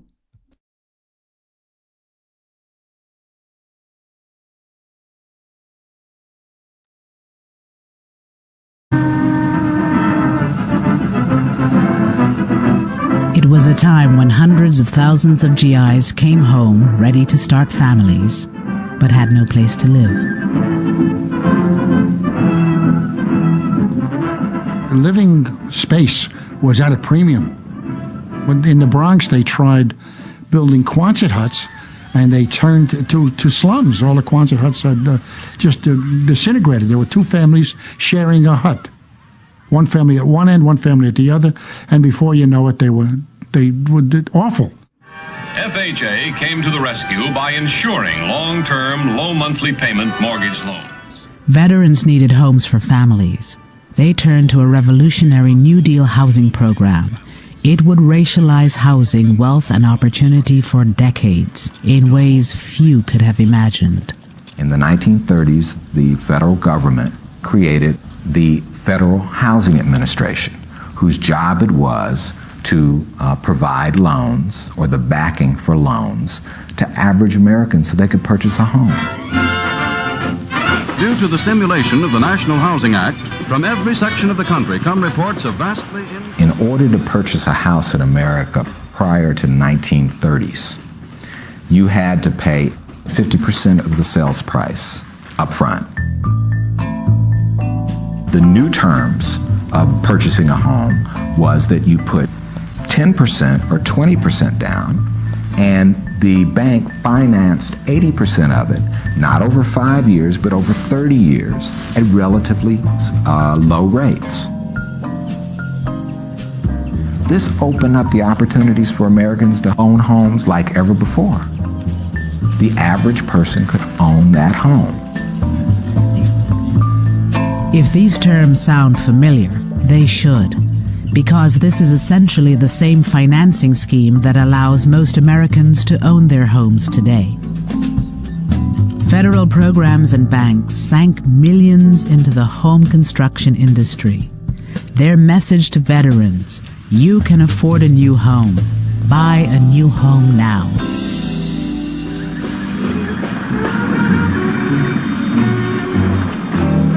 On the outskirts of Baltimore, Memphis, Chicago, Los Angeles, Denver, and other cities, brand new communities sprang up. One of the most famous was a Long Island potato field, transformed into 17,000 new homes. It was called Levittown. Tax dollars helped make the single-family home a mass-produced consumer item. The American dream had a new name: suburbia. You have to remember the people who came here in 1947, 1948 were young ex-GIs whose uppermost concern was taking advantage of the GI Bill and making things better for themselves. Before moving to Levittown, Herb Callisman and his wife Doris lived in a cramped attic apartment in New York City. And when we began to look for an apartment, we found that the apartments were $100, $125, $150 a month. I know that's unbelievable today, but it was too expensive for us. And out here in Levittown, the mortgage payments was $65 a month.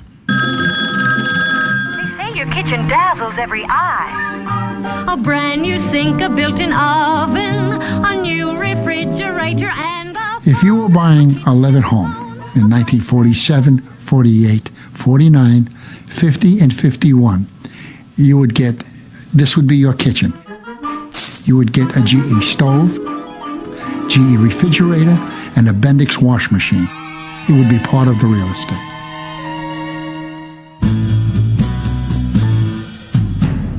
We came to Levittown and we found the model house, and we walked in and we looked around, and of course in the eyes of a young man who was raised in the ghetto, so to speak, it was an interesting experience, interesting lifestyle, seeing all the new modern conveniences, very fascinating. Eugene Burnett came home with almost 1 million other black GIs. They had fought for the country in segregated ranks. They returned hoping for equality and the American dream. For many, that dream was a new home for little money down and some of the easiest credit terms in history. I went up to the salesman. We're interested in your home, we're interested in buying one, and what is the procedure? Is there an application to be filled out? so forth. So he looked at me, looked around, and he said to me, he says, listen, it's not me, but the owners of this development have not as yet decided to sell these homes to Negroes. It was as though it wasn't real. You can't imagine. But for someone to come out and actually tell you that they can't sell to you. You know, I was really on an up. Man, look at this house. Can you imagine having this? And then for them to tell me because of the color of my skin, I can't be a part of it. The FHA underwriters warned that the presence of even one or two non-white families could undermine real estate values in the new suburbs. These government guidelines were widely adopted by private industry.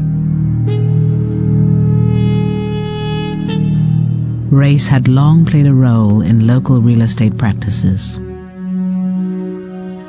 Starting in the 1930s, government officials institutionalized the national appraisal system, where race was as much a factor in real estate assessment as the condition of the property.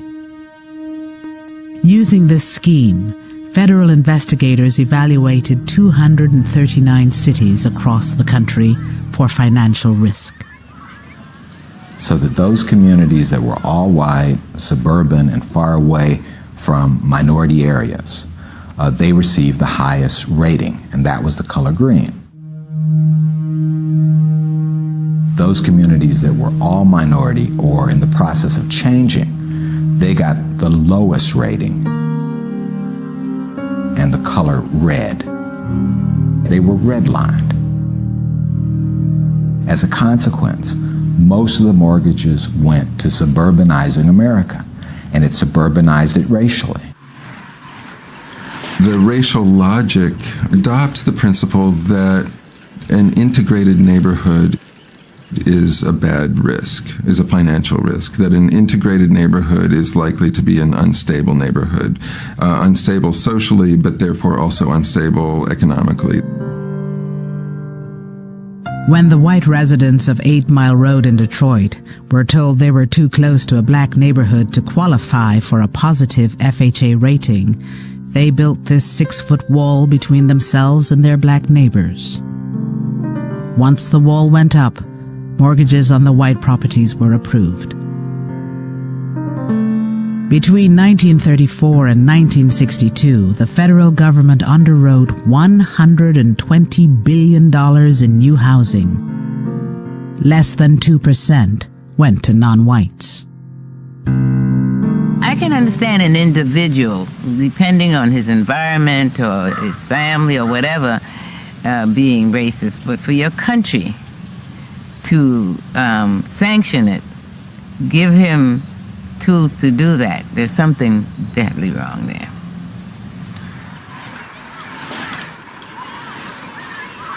I think we had the golden chance after World War II, and we flubbed it, because here we had a GI Bill that was supposed, that was available to everybody, but in a way they didn't make it available to everybody, and that was a golden opportunity in this country, and we missed it. We really missed it. You can always tell, can't you? A town with good real estate people is a more substantial community because more people own their own homes. That's right. And now it's sort of hard to believe that the federal government nationalized and introduced redlining. In a funny way, it wasn't just giving something to whites, it was constructing whiteness. Whiteness meant, as in the past whites had meant being a citizen and being a Christian, it now meant living in the suburbs. Only 50 years before, European ethnics were believed to be distinct races. Now, in these new segregated neighborhoods, they blended together as white Americans. We did have different religious groups. We were mixed up there, but we were an all-white community, and I think it's an unrealistic world. I think there's something sterile about everyone being on the same economic level and everyone being the same color. It certainly doesn't promote a feeling of a wider world, wider, not whiter, to live in a place where there are only people that look like you. Cartoonist Bill Griffith remembers moving from Brooklyn to Levittown as a kid. It's an untenable artificial world. You're creating a weird utopia in a way, a utopia of middle-class white people who were trying to deny that they were living in a multiracial world. And how long can you keep that up? You can't keep that up forever.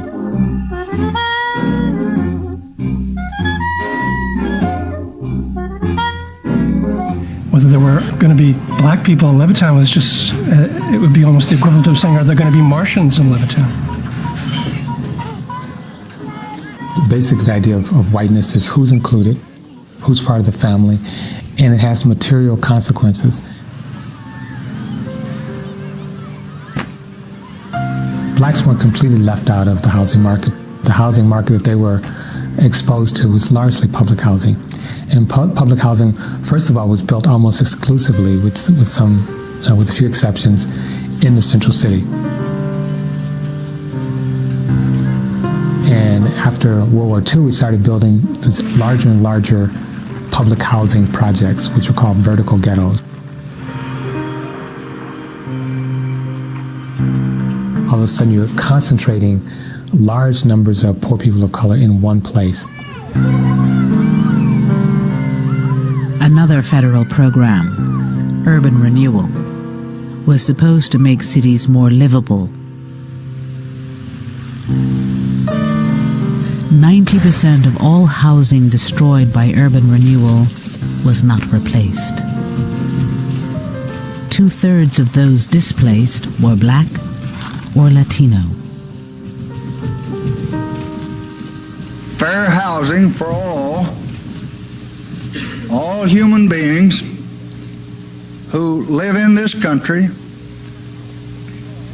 is now a part of the American way of life. In 1968, President Johnson signed the Fair Housing Act. For the first time, racial language was removed from federal housing policy.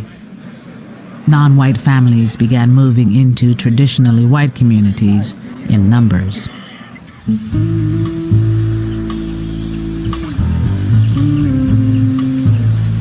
We lived in an apartment, a two-family house in Queens, and when we came here, it was the first time we had bought a house, and I was looking for everything in the storybooks. The Frisbees moved from Queens to suburban Roosevelt, only a few miles from Levittown. Like the Frisbees, many non-white families would discover the economic value of race in the real estate market. They watched as their homes and neighborhoods in suburbia declined precisely because they had moved into them.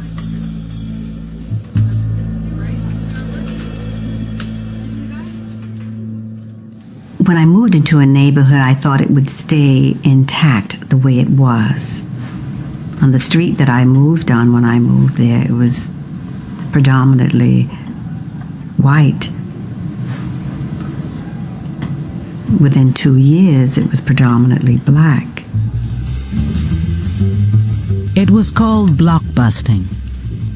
Real estate agents preyed on the racial fears of white homeowners to get them to sell their homes quickly for less than market value. The homes were resold to non-whites at inflated prices. Well, they would say, you know, we're having black people move in. Now, I will give you cash if you want to sell me your house. Do you want to stay with black people next door to you? And that's the way it went on. And as Bunny said, a lot of the people just said, yes, I'll take the money and run. And that's the start of the white people leaving. As more Black and Latino families moved to Roosevelt, real estate became more and more depressed, just as the FHA had predicted. But why? I have an idea my house is probably worth around 120 in this town. But what it would be worth in Wantor or Garden City or some other place, probably around 200,000 or better. Now you're talking about 80,000. You said to me one time about why do people dislike the blacks? Well, money-wise, there's a reason. Not that you dislike the blacks so much, but you dislike what happens when a community turns from white to black. It wasn't African Americans moving in that caused housing values to go down in Roosevelt and other neighborhoods. It was whites leaving. When a neighborhood, a previously white neighborhood, starts to integrate, even if individual whites don't have personal or psychological animosity or racial hatred, they still have an economic incentive to leave because they recognize that others might make the same calculation and leave first. So you get a vicious circle where whites calculate that other whites are going to sell when a neighborhood integrates, therefore they want to sell first to avoid losses, and they actually make it happen. They make white flight happen. And if you think about African Americans, if African Americans are 20% of that market, it means that 80% of the people are not looking in those places for homes. So the prices of those homes declines or stays stable. And banks contribute to this by continually making loans in regions that are on the rise, white communities, and making it difficult to get loans in black communities. So there's a difference. There's a lack of symmetry that's important to keep in mind. So it's not the same when whites are all by themselves, because when they're all by themselves, they're taking all the resources with them. They're taking all the amenities with them. But when blacks are by themselves, they can't get loans. They don't have a decent tax base. There are no jobs, and then that becomes associated with black space. In the end, what happened to Roosevelt happens in many neighborhoods when white families and businesses flee. The tax base eroded. Schools and services declined. The town was seen by county officials as a legitimate dumping ground for welfare families. At one point, we had explicit laws that says whites are on top and blacks are on the bottom. Today, we have many of the same practices without the explicit language. And those practices are largely inscribed in geography. And so geography does the work of Jim Crow laws. So many people are confused as why after 50 years of civil rights are our schools still segregated? Why are our housing markets still segregated? Why are our jobs still segregated? And again, a lot of this is a function of how we've reinscribed the racial geographic space in the United States. That structure is still what we're living with today.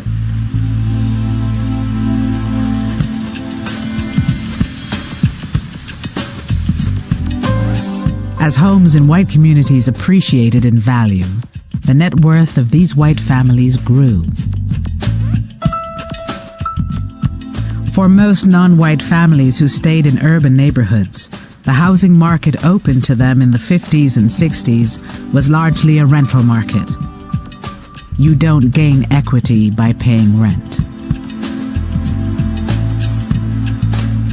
Where one's family lives in America is not just a matter of taste and preference. You have the issue of housing and wealth. The majority of Americans hold most of their wealth in the form of home equity. So that's their nest egg. That's how they can finance the education of their offspring. That's how they can sort of save up for retirement.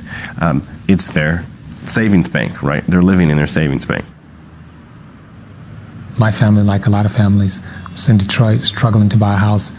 You had a dual housing market one white, one black, a housing market with one with a lot of demand, another housing market with very little demand. My father lives in the house that I grew up in. That house today, 5-bedroom house, is worth about $20,000. That same house bought in the suburbs would be worth today about $320,000. So whites moving to the suburb were being subsidized in the accumulation of wealth, while blacks were being divested. And these were public policy decisions in which, on one hand, people were given access to property, given title, and subsequently wealth, and on another hand, where people were not given access to property, did not generate wealth, and did not generate the kind of opportunity for their next generation. So if you can get a government loan and with your GI Bill, your newly earned college degree, and buy a house in an all-white area that then appreciates in value, that then you can pass on to your children, then you're passing on wealth that has all been made more available to you as a consequence of racist policies and practices.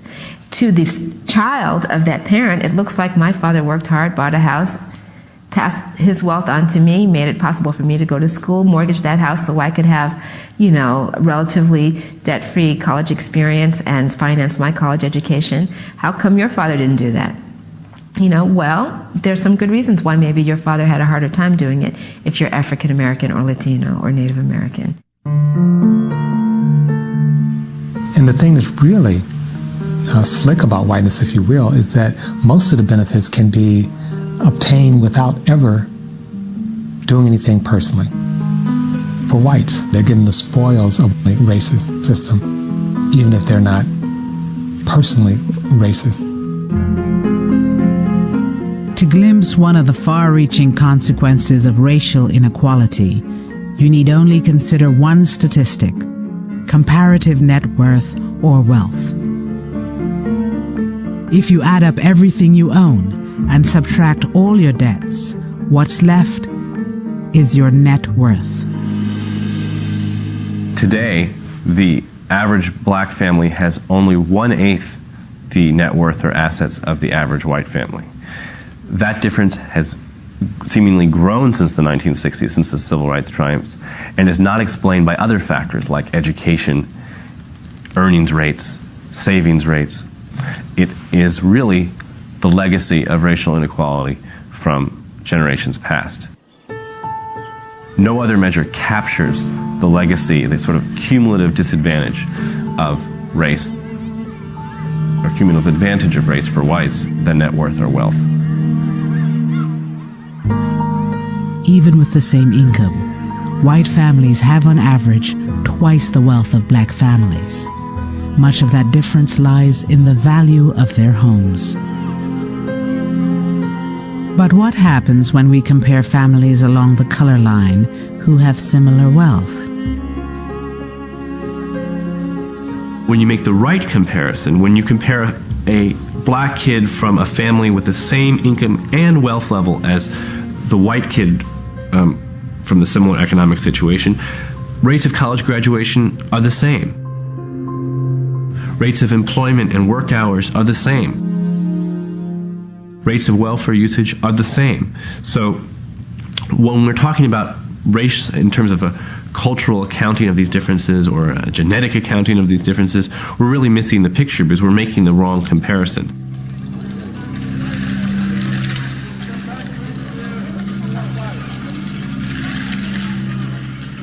We want to be a colorblind society that values the content of character over the color of skin.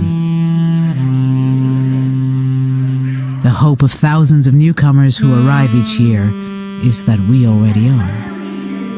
To the flag of the United States of America and to the republic of which I don't see color. I see people, the saying goes. There are people from 100 other nations who look different from you. People whose religion, history, skin color, and reason for being here today may be different from yours. But in post-civil rights America, is color blindness.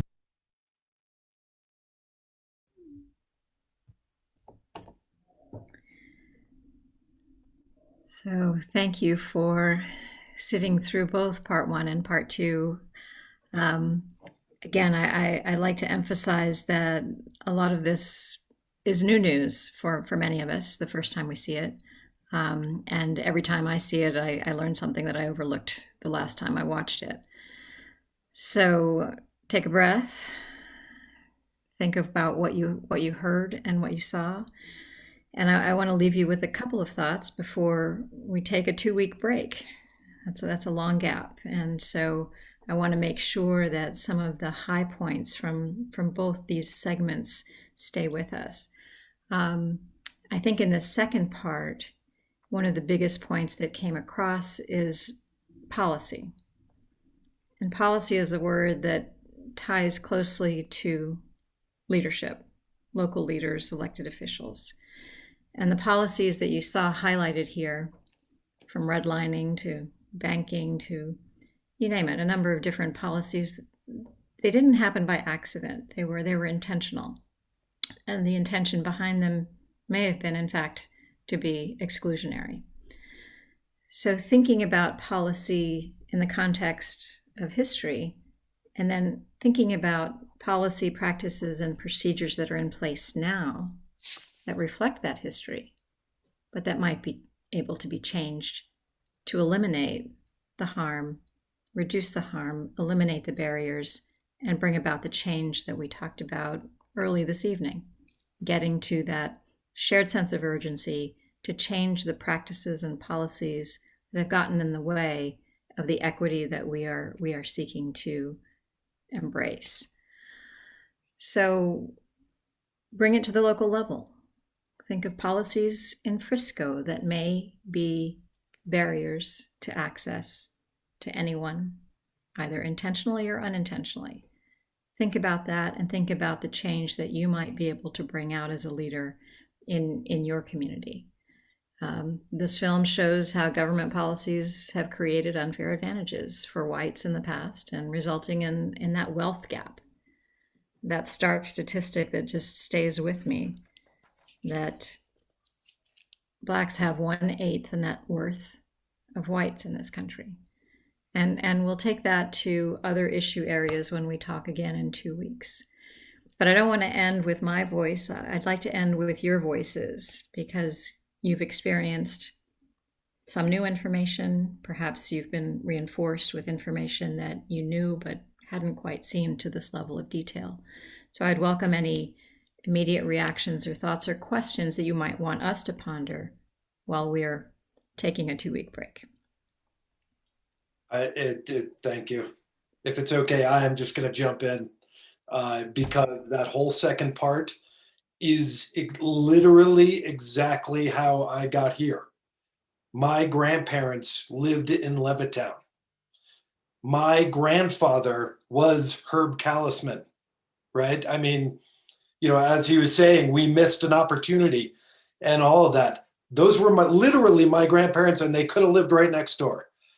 Right. And I appreciate that because, I haven't seen all of that put together in one place to really define how it was, how it was broken down. Plus, right after World War II, when this country went and liberated the Jews, we come back to this separation. Right. It's mind blowing to me. It's still happening today in many ways. My sister got bumped out of her town by the Orthodox Jews, and they took over her town of Lawrence, New York, right? And it happens. It's happening all over the place, and so with that, and I appreciate your input, Rita, as far as us as elected officials. And I got to say, I'm proud to be here as an elected official, to be able to enact any sort of change that's possible that way. And that is why I'm here. And I'll leave it at that. You won't hear me anymore. Thank you. Oh no, we expect to hear you and others. Don't hold back. Shante said, lean into the uncomfortable, acknowledge facts that we've been, reminded or kept away from. Let's look them in the face, and let's look at them as leaders, and take the opportunity to be urgent about the change that needs to come about.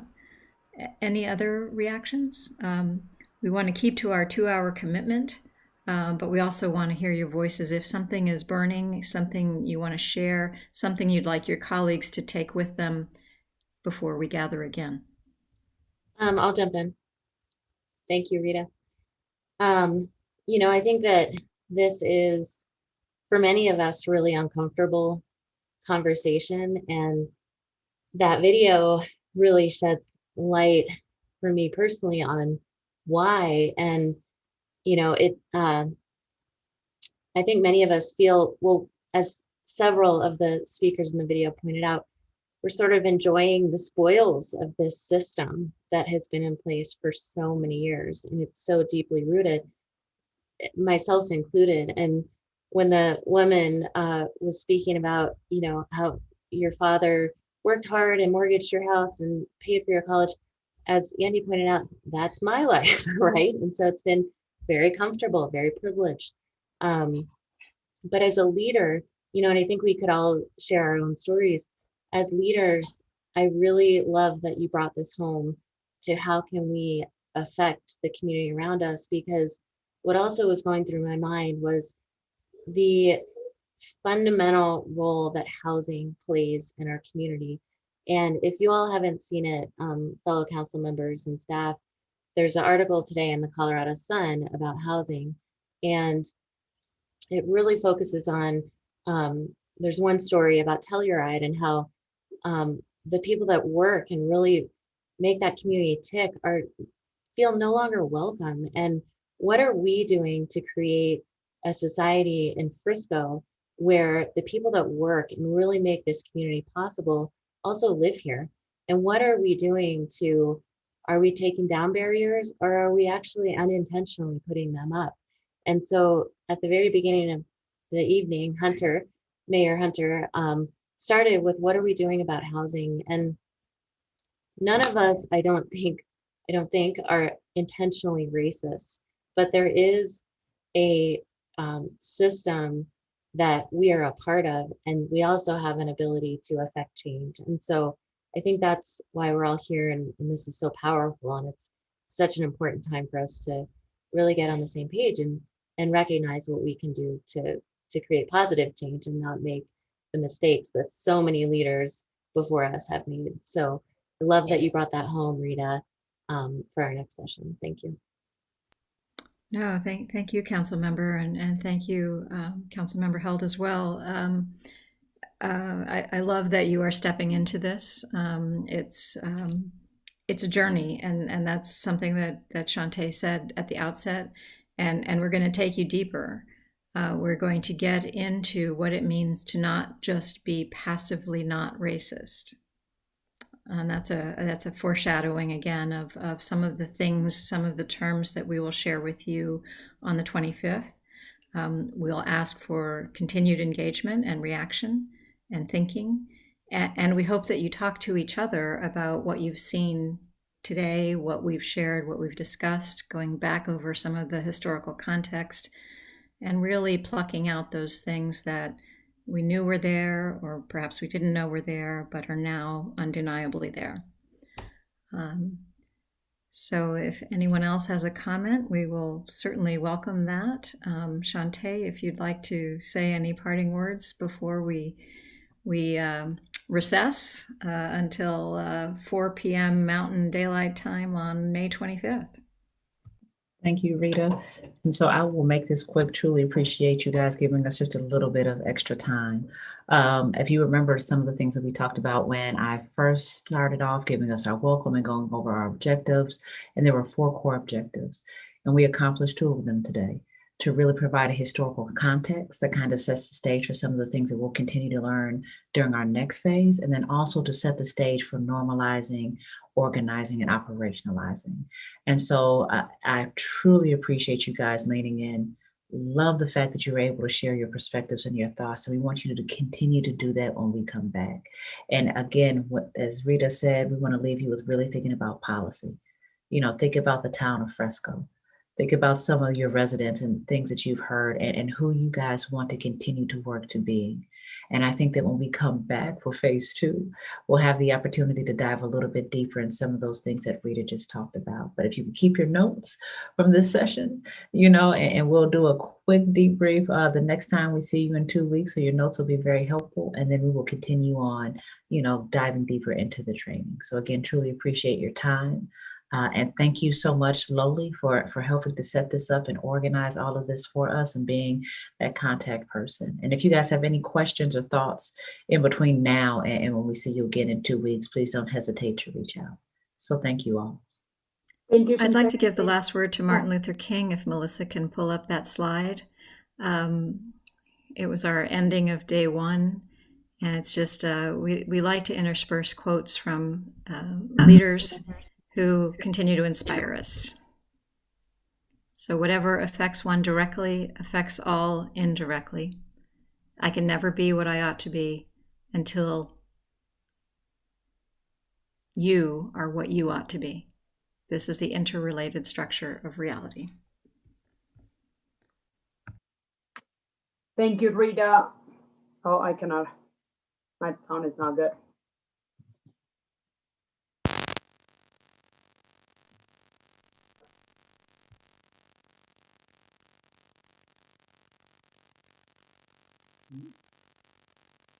We had you for a second, Lily. Oh, now we lost you. You were there to begin with, and then you changed whatever it was. Nope. All right. Well, I'll roll. I think I know what Lily would like to say, which is Shantae, Rita, and Daryl. Thank you guys so much. This is I actually like the format of breaking it up. It gives us a chance to really, leave with our thoughts and come back and revisit it. And Council, I appreciate you guys' openness, and this is a great step forward. And we took this commitment almost a year ago because of the events we saw going on around us that made us realize that we are leaders and we do have a role to play. So I appreciate that and this team for helping guide us through that. And I'm glad we selected you because of the extent of how we can continue this relationship. And so thank you all, and look forward to next time we meet. Sorry, Loli, that hope that covered what you wanted to say. Fantastic. Let's take 5 minutes. We'll come back at 6. Let's come back 6:25. We'll reconvene. A long 5 minutes.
All right, I see folks coming back on.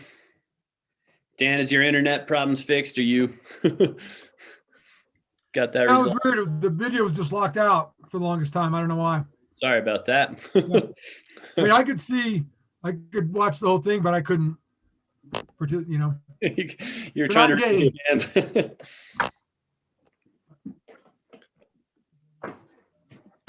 All right. Looks as though everybody is back and present. And for the record, I'd just like to add that during our work session, Councilmember Inkin and Mayor Pro Tem Burley both joined us, and they are now here, but weren't here for the original roll call. So they're now also here. So let the record reflect that. And moving on to the consent agenda. And if it is okay with council, I would like to remove the resolution 2113 and take it off of consent and put it into new business item number 2 this evening for a little clarification and discussion with around that item. Jeff, please.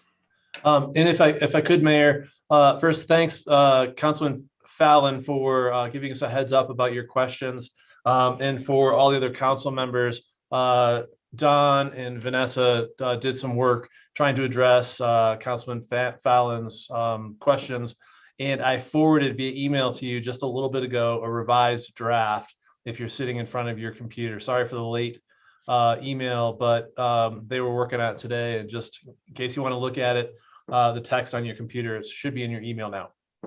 Thank you. Thank you, Jeff. So if everyone is comfortable with that, then the consent agenda would. Hey, Jeff, excuse me. Would it be hard at this late moment to ask for a red line version? Is there somebody sitting at a computer that can do that? I don't. Don, are you at your computer? Yes, I will send that over to you, Jeff, so you can forward it to council. Great. Thanks, Don. Thanks, Andrew. Good question. So the consent agenda, for whoever makes a motion, will just be covering the minutes from the April 27th meeting and the Han Drive Mill overlay project approval. And then we will add the 21-13 is new business item number 2. So with that, I would entertain a motion for the consent agenda. Mr. Mayor, I move that we approve the consent agenda. It's been moved by Councilmember Aronson. Is there a second? Second. It's seconded by Councilmember Held. Is there any further discussion? Seeing none, can you call the question, please? Certainly. Mortensen, Yes. Aronson, Yes. Burley, Yes.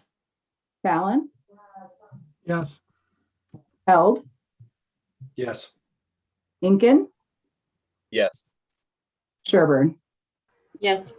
Thank you. Great. I appreciate that. Thank you. On to new business in this agenda, item number 1. This is ordinance 21-06, an ordinance amending the Code of Ordinances of the Town of Frisco, Colorado by amending Chapter 155 concerning streets, by amending sections 155-3 concerning definitions, 155-4 concerning street design standards, and 155-5 concerning street construction standards, and repealing the parking lot standard dimension table set forth therein, all to make appropriate references to administrative regulations concerning street design and construction. I will open up the public hearing and turn it over to Jeff. Thank you. Thanks, Mayor. Addison's put a lot of work into this one. Thank so you, I'll Mr. turn it over to Addison. Yep, Addison. Hi, Mr. Mayor. Hi, Council. Thank you so much for taking the time. This is not the first time you all have seen me. Yes, for some of you, but when it comes to Home Rule Charter Review, it's definitely a high standard for all town staff, I believe, and this just parlays into that. Just taking a look at everything, making sure it meshes well with other sections of code. Also keeping in mind that it stays up to date with current construction standards. It's a lot easier for us as a public works department to reference entities and specifications that have a lot of time and a lot of money dedicated to that. So just being able to call out specs, it makes stuff a lot easier for us and for developers. So I believe it's a win-win. So if there are any questions in regards to this, I'd be happy to answer them to the best of my abilities. Thank you, Addison, and thank you for the staff report. Council, any questions before it up for public comment? All right, seeing no council questions, I'll then open up for public comment. Anyone wishing to do so, you can use the raise your hand feature or unmute yourself and turn your video on. Happily recognize you for public comment. Seeing no public comment at this time, I'll close public comment and back to council discussion. Thad, did you unmute to make a comment?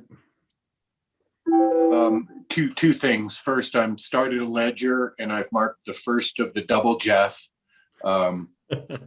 answers.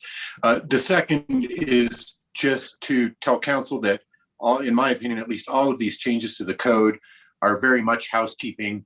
The definitions being removed are being removed because they're no longer used in this article. They were previously moved into the street design and access criteria. And again, the only definition being added is to make appropriate reference to that criteria. So those are really almost completely housekeeping changes, very little substance here in terms of anything changing. Thank you, Jeff. I heard that. I appreciate that. We'll start a scorecard for the Jeff issue we've created. Any other council discussion or perhaps a motion?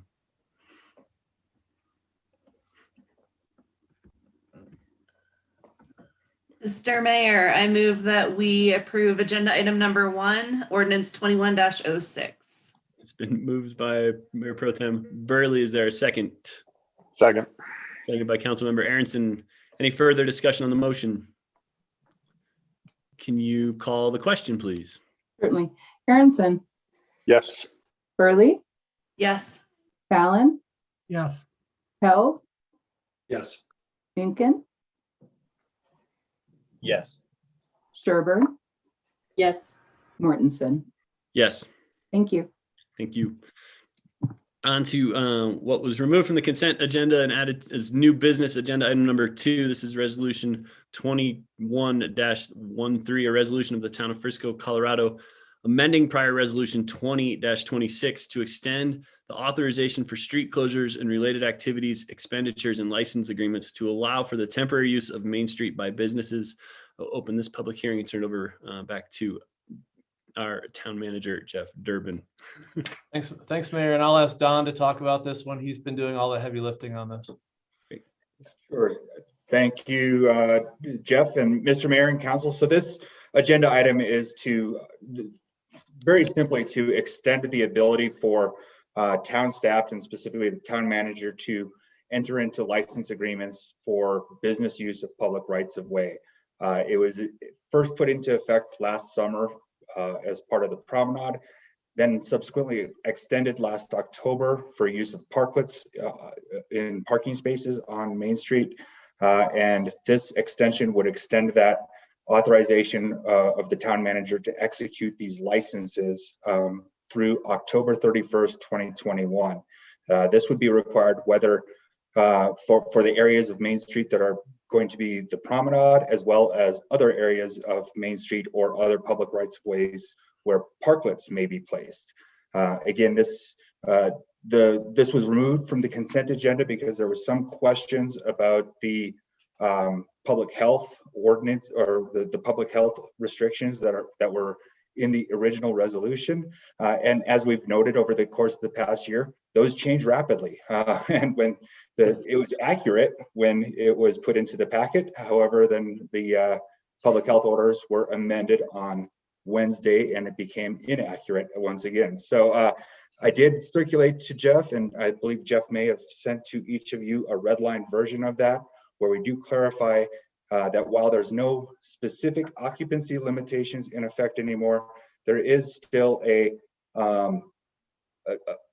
some positive benefits from maintaining that physical separation and that additional physical separation for businesses on Main Street, as well as other places within town.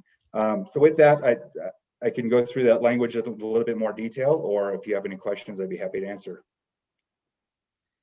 I guess I'll ask a procedural question to Thad. Thad, would it be best if we read the language that we all have in email now on the record, so we know that we're discussing kind of that amended language, or how it's best to move forward?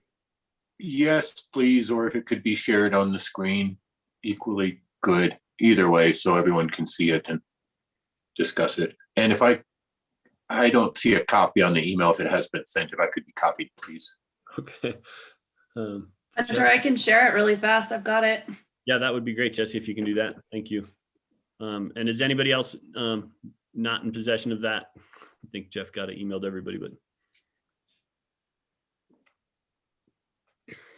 And I do appreciate, Dan, thank you for catching this and bringing it to our attention and seeing this through. So I thank you. With that, are there any specific questions for Don regarding this, the change in the wording or the resolution? All right, if there are no questions, I will open it up. And I know the public is just now getting a chance to read it on the screen, but I'll open it up for public comment at this time, and I'll leave public comment open for a little bit. If anyone has any comments, please raise your hand or unmute yourself and turn your video on.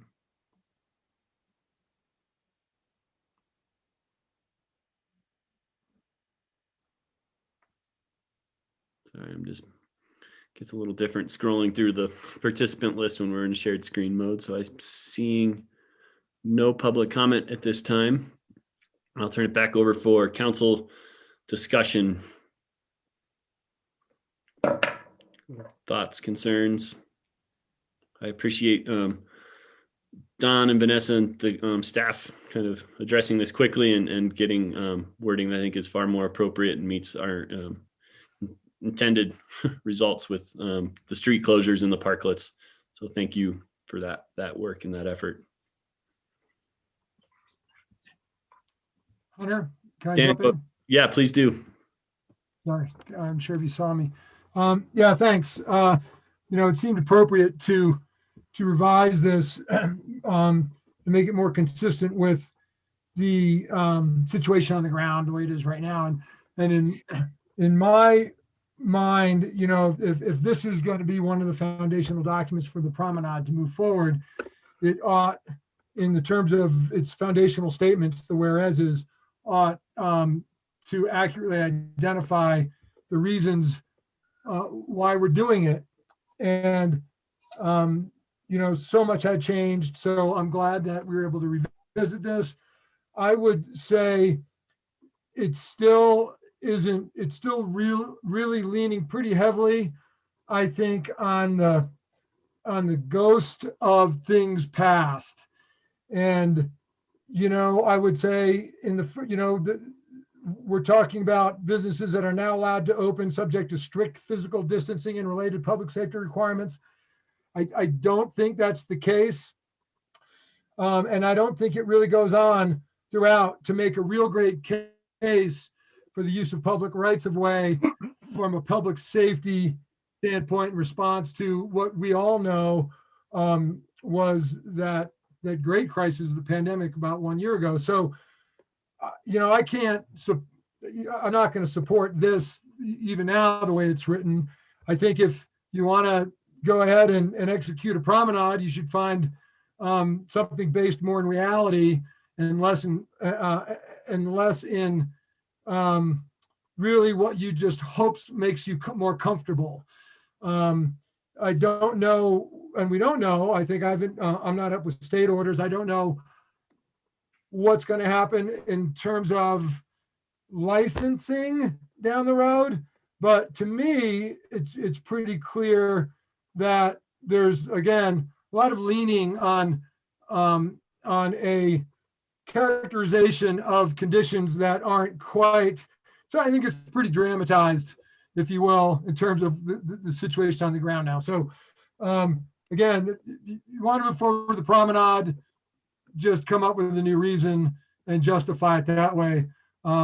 This, I think, is moving farther and farther. These reasons, this rationale is moving farther and farther behind us very quickly.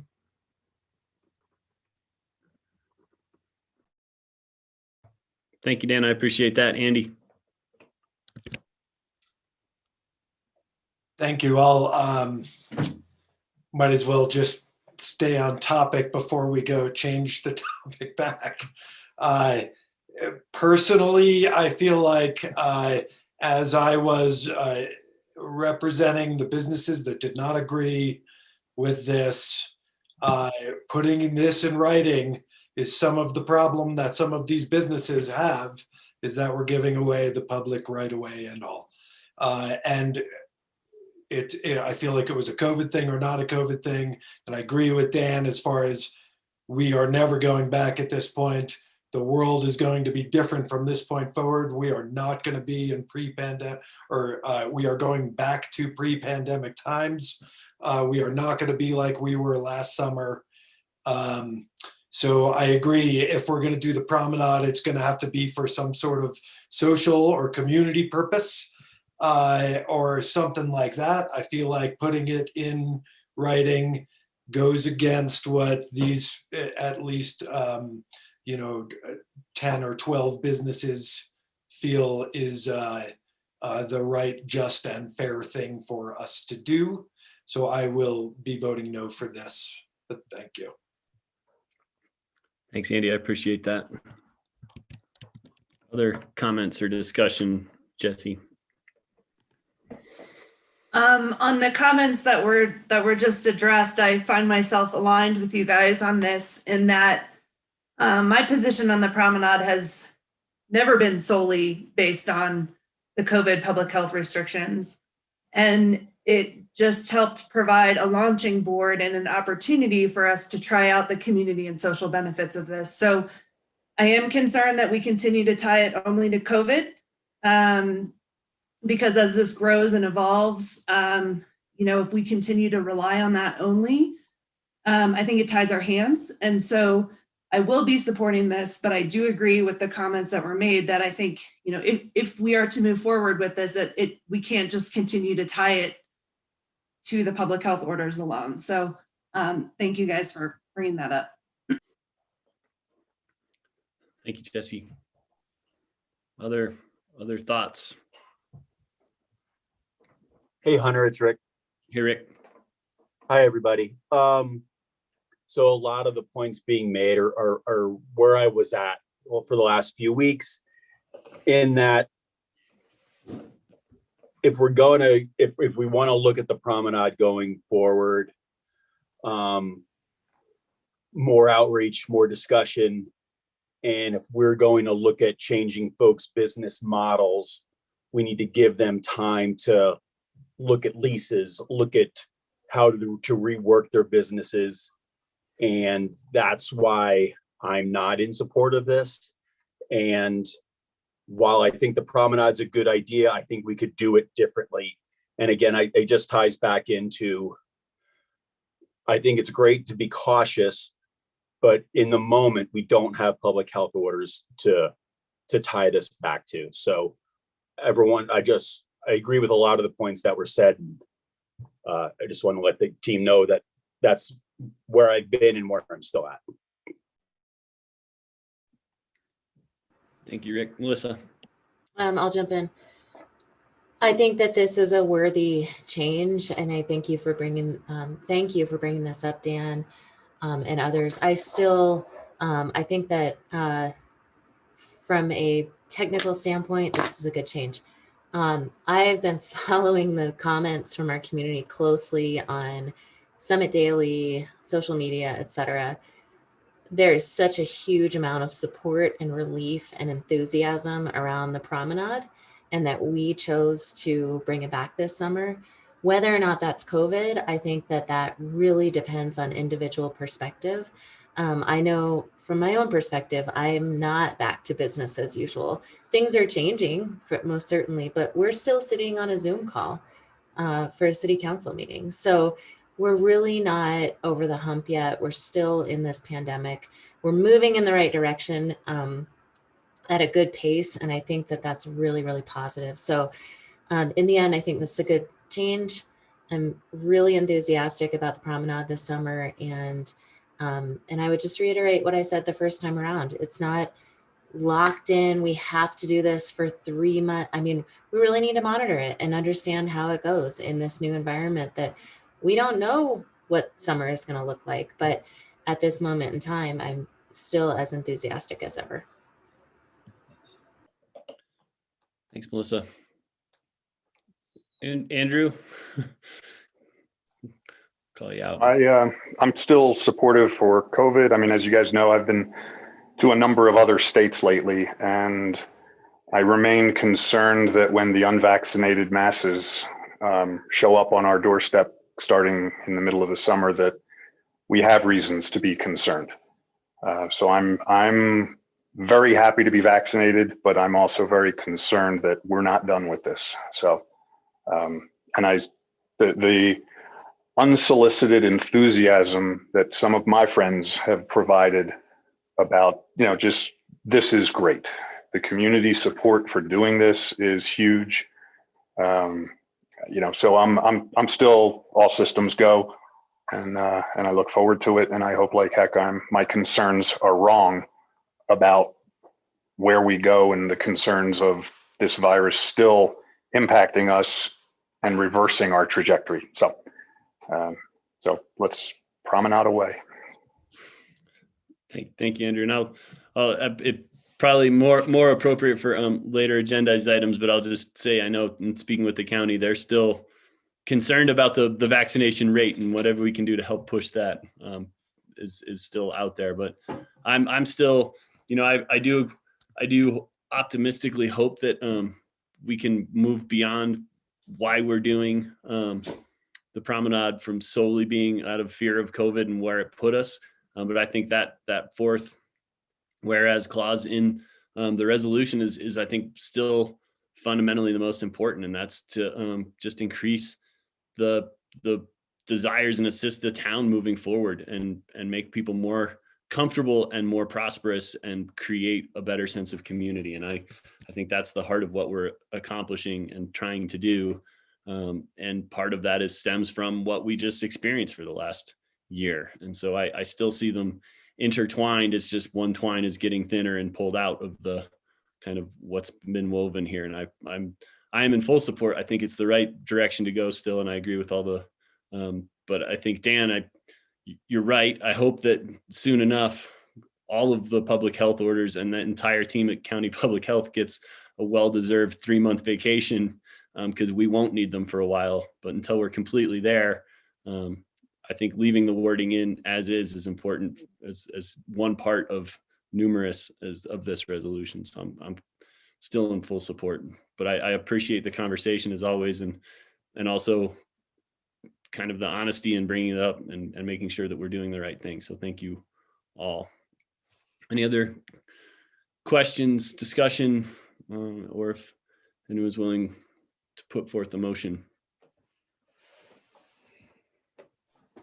Mr. Mayor, I move that we approve resolution 2113, amending prior resolution 2026 to extend the authorization for street closures and related activities, expenditures, and license agreements to allow for the temporary use of Main Street by businesses. With the draft language that was presented on the screen.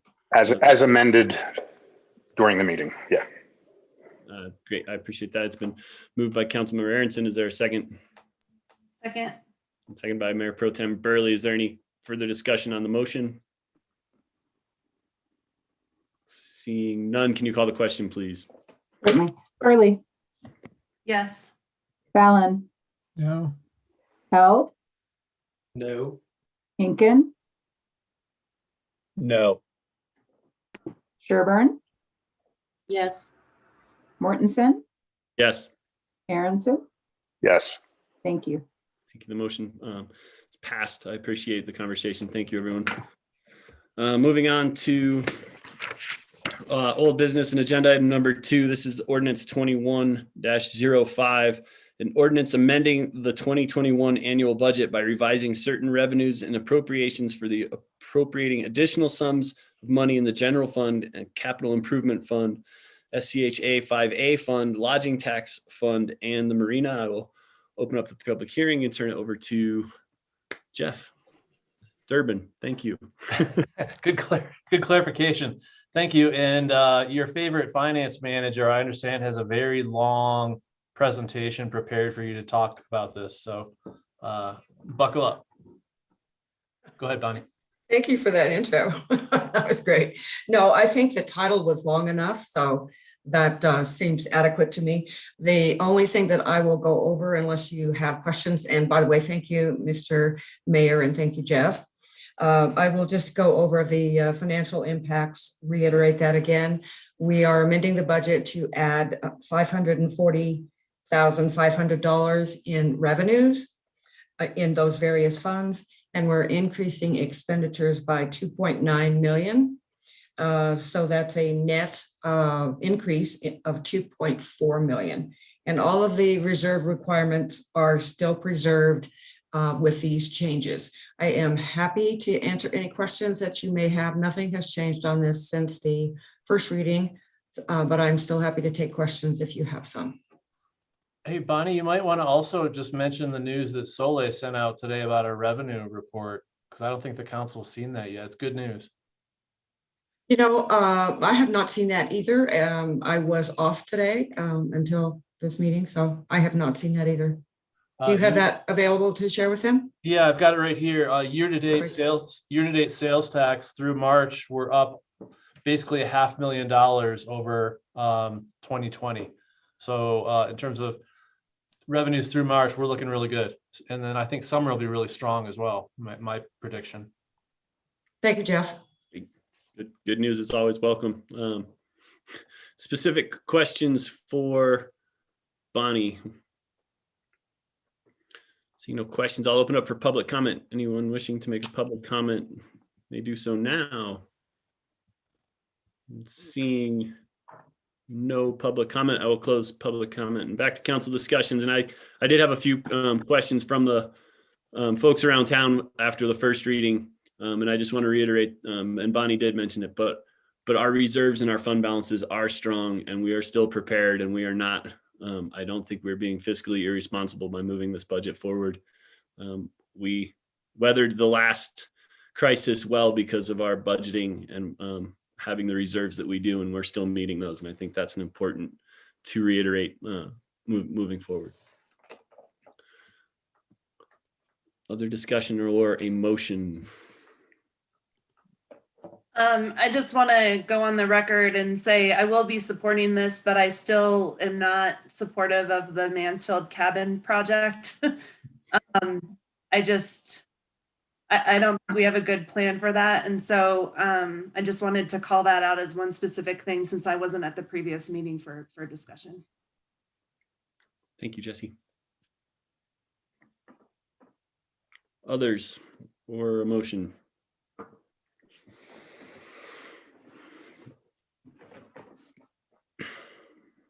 All right, I move. Wait a minute, which one is this? This is 2. Old business number 2, please. I move that we approve ordinance 2105, amending the 2021 annual budget. It's been moved by Councilmember Aronson. Is there a second? Second. Seconded by Councilmember Held. Any further discussion on the motion? Can you call the question, please? Certainly. Fallon, Yes. Held, Yes. Incan, Yes.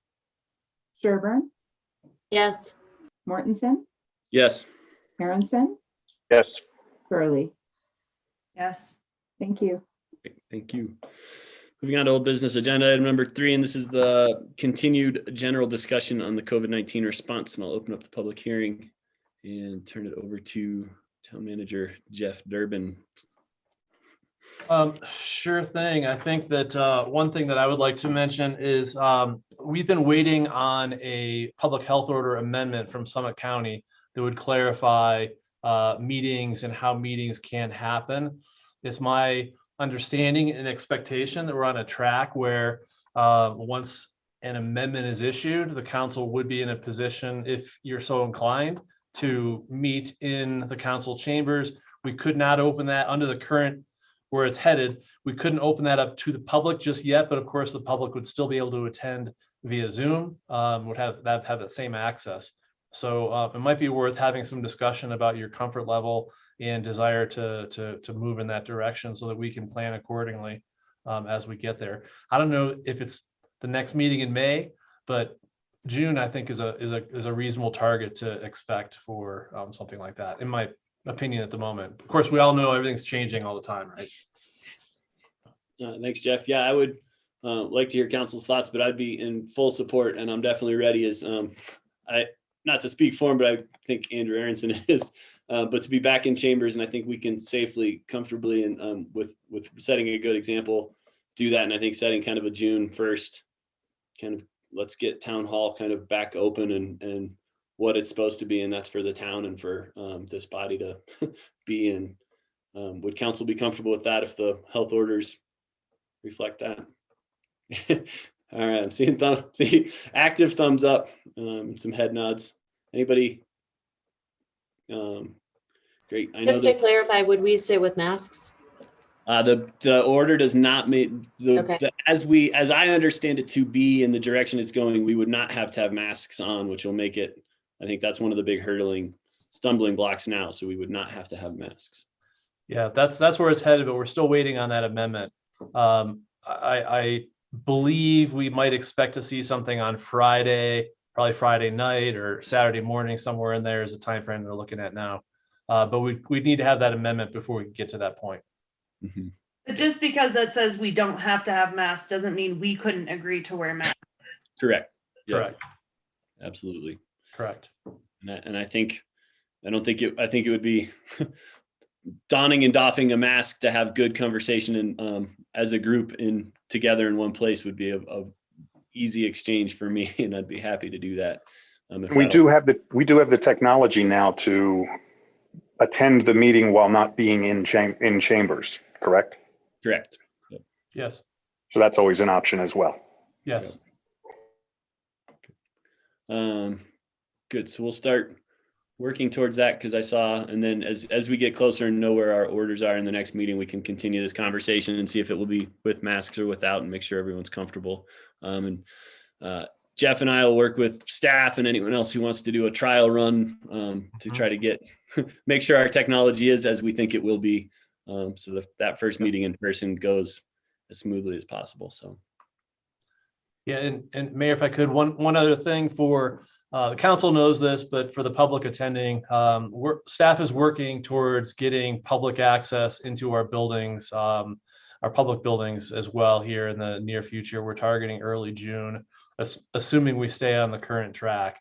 And obviously we're planning on doing that in a safe and secure fashion, but we're hoping to get the public access back into their public buildings. So I think that's good news as well. Great. It's exciting to hear. Anyone else? Thoughts, questions? I do know, do what you can to help spread the word on vaccinations. The age ranges are growing quickly, which is another welcome step. But we're starting to join the masses and stalling a little bit, and whatever we can do as a town to help encourage folks to get that. I think we've made it unbelievably easy. But I know that in the last mayor's managers meeting, it came up as a topic that we want to keep pushing that message, and that will only help further get us back to where we all want to be. So, anything else on the COVID conversation? If not, I would just remember, look after each other, look after yourselves. Let's be in the spirit of the Mental Health Awareness Month and embody that. We all need it. Summit County is a tough place, ironically, to be sometimes in the mental health world. So reach out to each other, reach out if anybody else needs it, and there are resources available to everyone. So with that, to entertain a motion to adjourn. Mr. Mayor, I move that we adjourn. We are adjourned. Thanks, everyone. Have a great Thank you. good evening. Thanks, everyone. Good night. Right at 7 o'clock. Night, everyone. Have a good